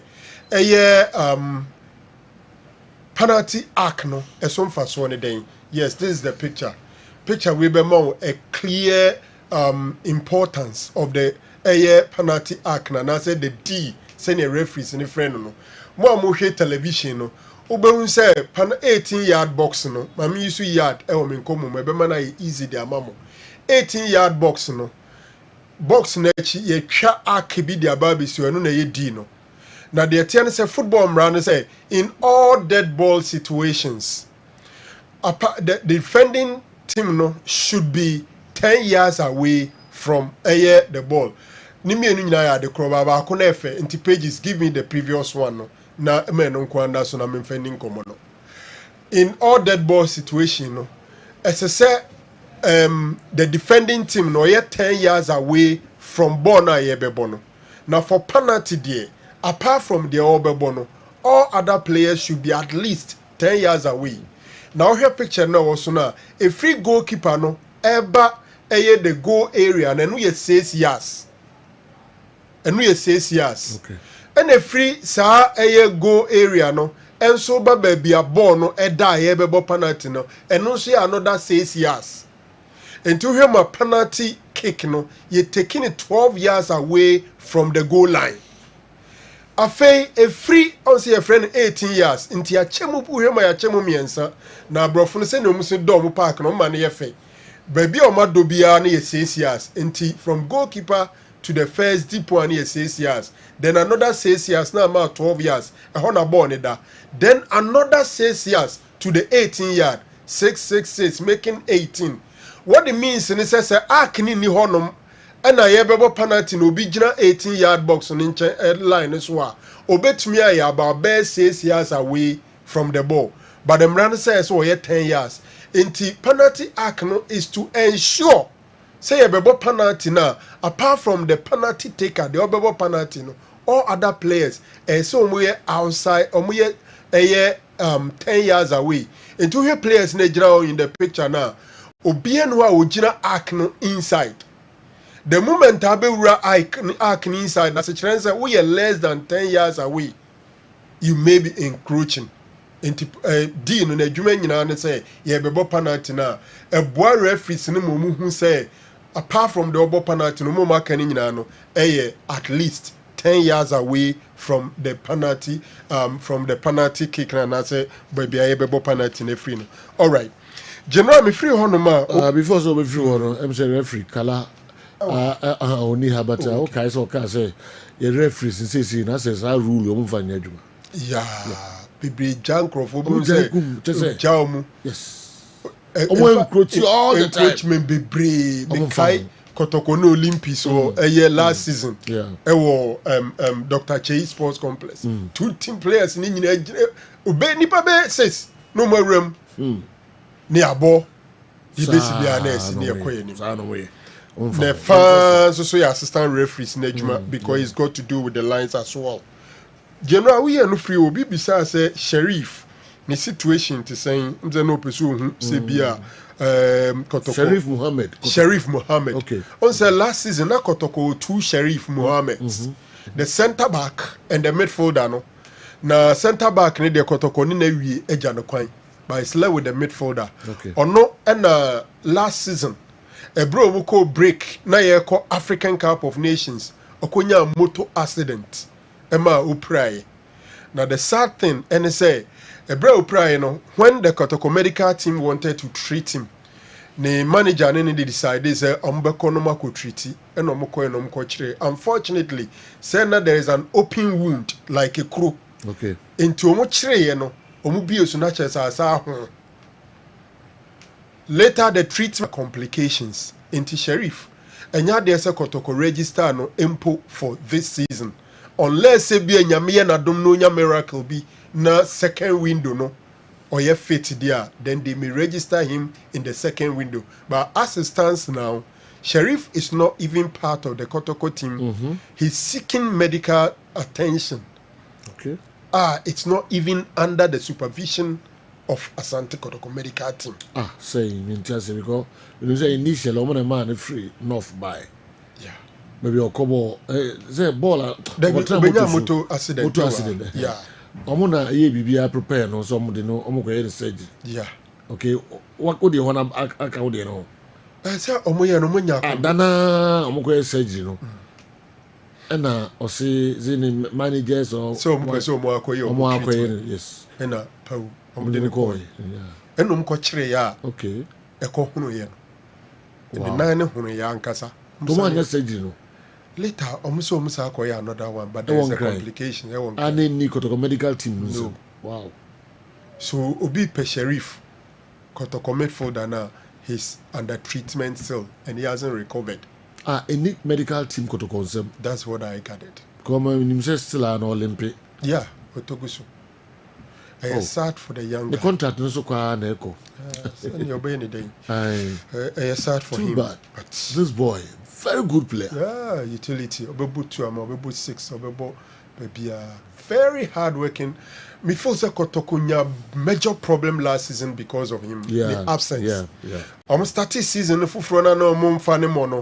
Kotoko Breya. Then when Coach Ogum decided to Obebo 3 back with him as the pivot, no. Kotoko had the results. In fact, Kotoko Nyamo best results with Sheriff as their number 6. More the first round when people expected say after AFCON Kotoko come back, but unfortunately, Ukunya that accident has affected team so much. Let's hope say he recovers. But me maka say weeping. Na Ghana footballers or Muntiasi. Emre Sisa no Masisa Hubi. Machre. See more players. There is technology and medication. It looks like the orthodox treatment is the order of the day. Yeah. Why you careful? Ukwachiri say a crow or who are best and not Daniel Fufro. And I don't pay Susa a beer boo. Wakunya multiple fracture business animano. Now Uchrina and Sienia. Udia grabi no complications be breed. Sure. A deep players be brinya. Yes, people may have their beliefs, but I think they should rather look at the orthodox medicine. Okay. General, Obi Bisai about Adakwejachi. The attendance is see and say Jume Koso Adakwejachi, the second pitch, no. So, Omudri who ye pitch new no. Almost the hybrid type. Now, Pempi in Capitch, so Moya grass and Omudri and say, but this time around, what they did in some of seeds, no, and no more 2 seeds in the guso. It is seeds in a PP, a fifi, a paying for a shall see ye moniade. So, all that they are doing currently, a pitch, no, and Omudria, Saniamanon so honum. Most of me near my name Stephen Apia ne Utuado the and their handle no very well and very obvious. Feels say a thinking and a priorities say a ye and Sebio and Pennyphone Yeka National Sports Authority Kenyano Sebi they were appointed by somebody Ubisema they will also tell you they also have their challenges. Ibimpo ejumano sikano moyene sikane ba akwa kudu aban futuom sometimes ebikrom be here sika no nso de aye ejumano ya asem fufuro the major issue pa say ya to stadium na ye de renovations ama contract na ejumano se contract no ya mfani nyina na mo mu ye yo senso ye de mo mu ya anye ni ye na quality assurance wa bewe omuti bibia ye okay ye tu ankrofo sika mo mako and I still near Manco send your penna. I think say Minister for Youth and Sports and in penny for the Coco Swedia, baby uncle Majuma Bomb. In TSO Mukoda Munyamia, they are still at post. A grandma was me and Fanco. Onamiti or more consultants in the Penifere Monsano. Ni a ministry, no. Any government. Lawyer been a dear Jumane mom. And he said, Jumano, so more and send your pen on any pacrosu say, or resource very well. And no money and send your pan can cracked. Yeah. Utia more be almost so more challenges and probably and Crawford doom see. And they say no can crack government no bombing. Any ministry no. Send some very wrong. And this is park and not their didn't come but openly they usually they struggle to say it. But what can I say for ministry no more budget on the room and a ministry the budget no from government no I want to invent go parks no this omo here general where you blame them here say ade no wa ba be can say oh you be my pitch na ready we are well resourced everything is okay we are going to make the park ready and pam pe beduro na nye ready we are no asa be try and track say park no Chelsea use different strategy to manage the situation, including painting the grass. What I say? Yeah. It's a whole of the whole system, and me feel say you did blame no ebe mo munyina honum. Minim se bia we na ibe ra has in sense. Okay, why not? Which me room ne other issues am for the by free WhatsApp video no and so emo kakra na ya hwe nsem ho no aya me nim so be say ya no do busa say Ghana mpanimfo no mo ye Ghana for na China for. This is a rhetorical question. China for now this is a rhetorical question. Ba kitikiti because on pe wi no de adwana go group. E depend for no on behave say China for. We a rhetorical question. Na bemo bua abro so and so unfortunate. Wow. So unfortunate. Okay. Share galamsey somewhere cause they say ya Gemini for baby a fast post we video say by yanko bebre and no ho nsem no moka. And then your baby cry football pitches. So Eastern regional colony there football pitches cheap in so mutu galamsey no necessarily money. You know, it's something that seriously is going to affect basically every single Ghanaian. And me feel say okay. Monfresh of Dazi Mami Nafi Yakika Query, yes, Franco Naro's ascension, Franco Naro's ascension, then I can boldly say it's a recipe for disaster for Sharif in terms of getting back to the field, especially since his contract is still running. I'll plead on the medical team, with the medical team of Asante Kotoko to step in to revive the career of the player. Say whiskey anyway and so abreye. I think he's in order. Ni play no in order. I'm not too sure if say bia akodu level say ni eka say brabe no wa meye and afidie when your problem until the two baby. I'm not too sure that is where it is. But whatever it is, or a Kotoko asset into say can be on be first one on be rescue no. The commitment and dedication is something you can't question. And I think that support you deserve to be ano. I saw motivated man. I don't know. Now, minim contracts no ni moons and some near the Kotoko players. So mupra any team in the home. It is a Kotoko player, a pra. Now at the time medical team na prepare bibia ye kwa surgery ene. Dana na o managers no busu afo abasa ye mpene. Ya e ko treat no. E betu show bibia. General to go Europe. Na bia wo bo top teams in bia na play teams ni bi ho. Na we pra team show de na na busu afo ne manager be fa free man you. Say ya e ko treat na ba. What they call alternative medication. Now, na eba nipa ya resabiyema sometimes for human rights purposes. Until no me do be omutimi man nipa ne the choice. Okay. So we decided the kind of medication I want. I'm not so much on top of that, but what I know is eba se wo ye be treat you. Ya na wo ye treat you no. Or option to decide which kind of medication you want. But elsewhere, so we are sad now and far the team they will terminate your contract. And there will be justifiable reasons to terminate your contract without paying compensation. Okay. To wait until I'm not too sure about what it takes because you know a couple of times players say prayer. Osman there example. Okay, Osman they know okay Pfizer. Yeah. Me kai baby a Ghanaian. Ensunya Kotoko similar problem. Say okwa kochire ne de. It could do baby buy or recovery and any speed, ni pace near the idea and the challenges. There are others almost what to me a proper surgery. Almost so went to me and see almost so that they muda. I know so do baby a players ni before say enuntino moi so almost be issue that type no. Okay. Sometimes they allow them to decide their all right. What makes Partey better than Anthony Annan? Newton said Newton, you said Salisu 2 is better than John Boy. Newton, Newton, this one there, even if you bribe me, I won't buy it.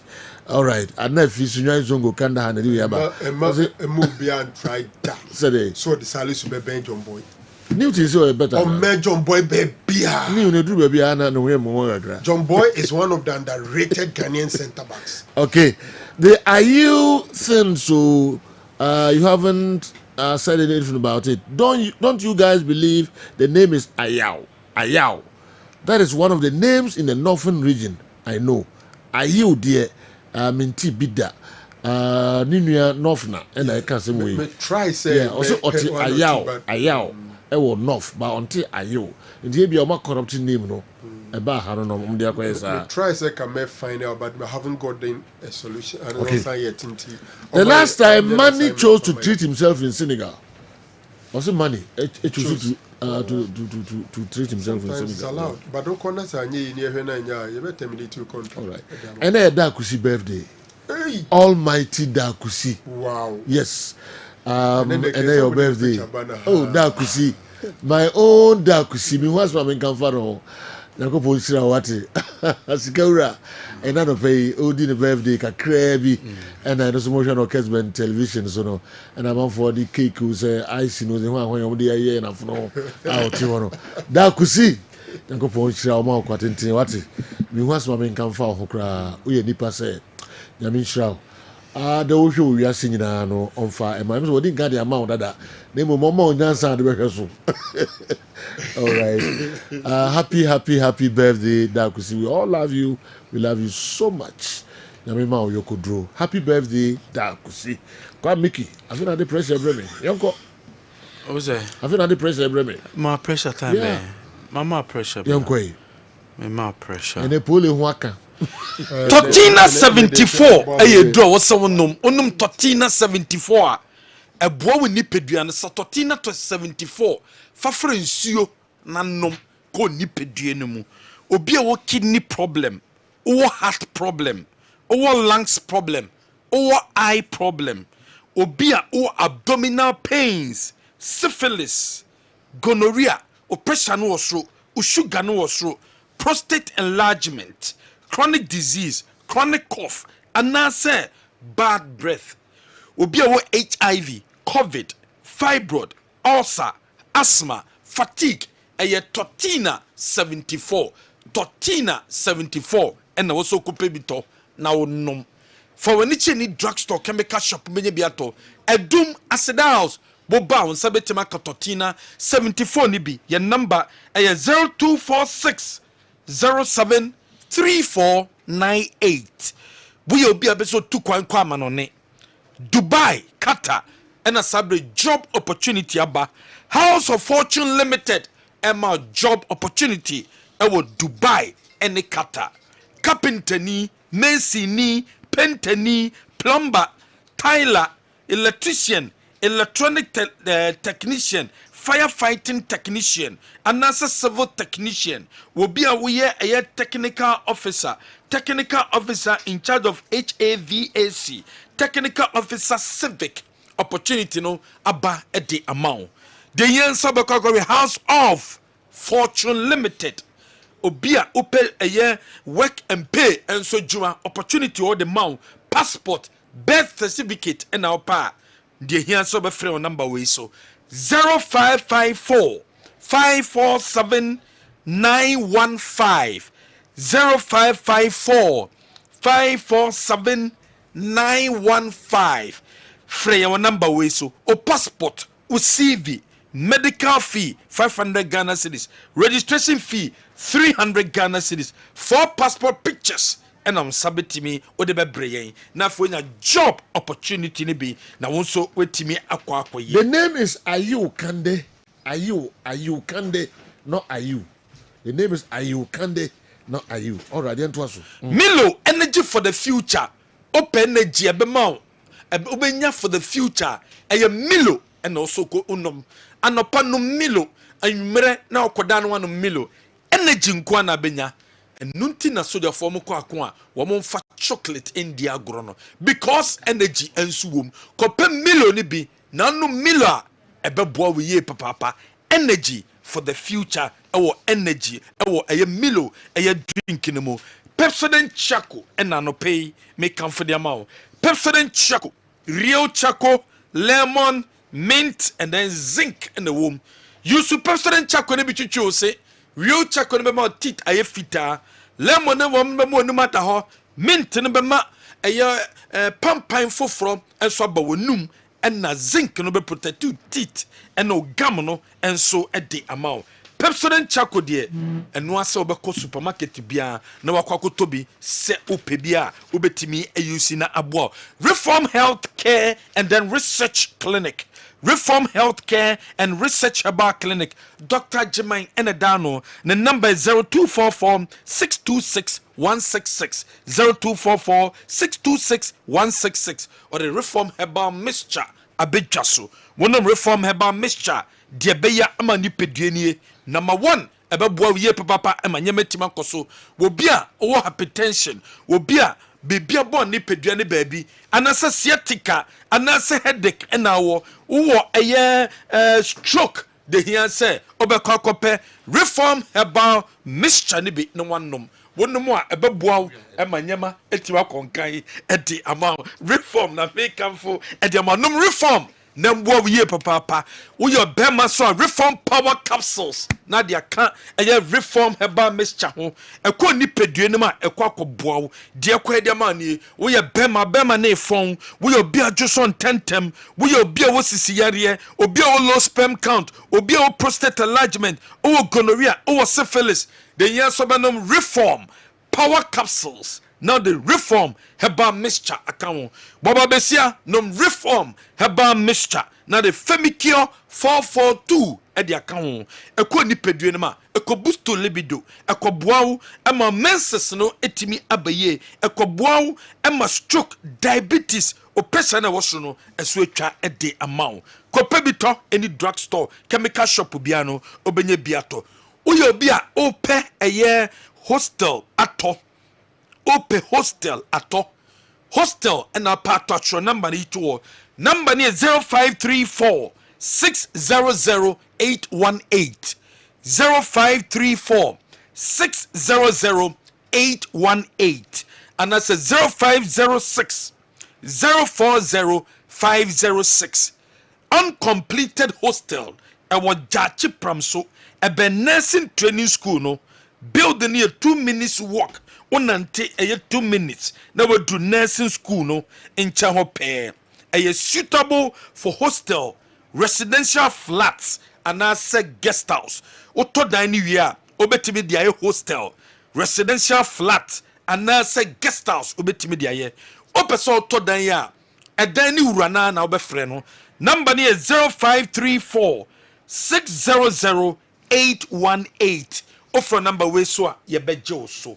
Hebaso cream, a cream of Bema na UC. Bema peso boy Jumaya, a Hebaso cream. Just apply Hebaso cream. Who apply Hebaso creamer, and nuni creamer about bow, ama who acheba, Bema who bantam de. Use Hebaso cream nibi, nebema who acheba. We a Bema na who bantama, we are selfish. Ushi obana who bantama, we are selfish. Mesuncha enfamao, Hebaso cream, and nuni creamer. Use a massa problem no as we try a day amount any drugstore chemical shop be a becobiano on sabetimi akebi no you see amanyama timi akonkain a day amount wobia uwo ayesisi yare ukotoje waposo wachinkase anase baby ahono uhia so be issue elephant ointment sadik herbal powder cocoa and a how internal cocoa external cocoa na wa de bi egutimu we duanimu na wadi na boa ye papa elephant herbal mixture onomwa uyefunu no a how no yematim anase usisi yare 100% herbal ebema sa problem ni so akọ e de man na Flezon 600 ensu ewo dwaso kopebito obia wenya stroke yede dwumedie no si ha na Friday and ye de Midfield as Jumedie no ye de ebremo. Happy birthday to Ray Charles.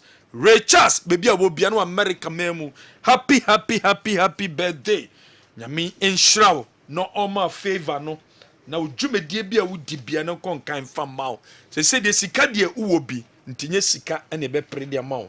Enkwatintin ahodin wom na favor no na ye pre e de ama. Nti Ray Charles oh, Kessben Media Digital team no on our dano. You will show happy birthday.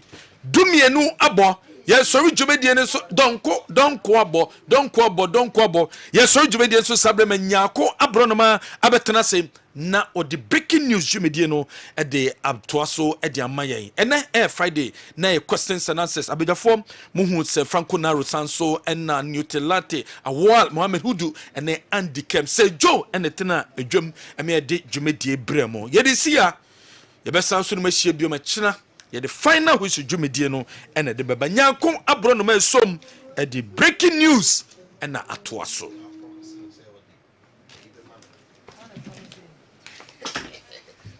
We are promising.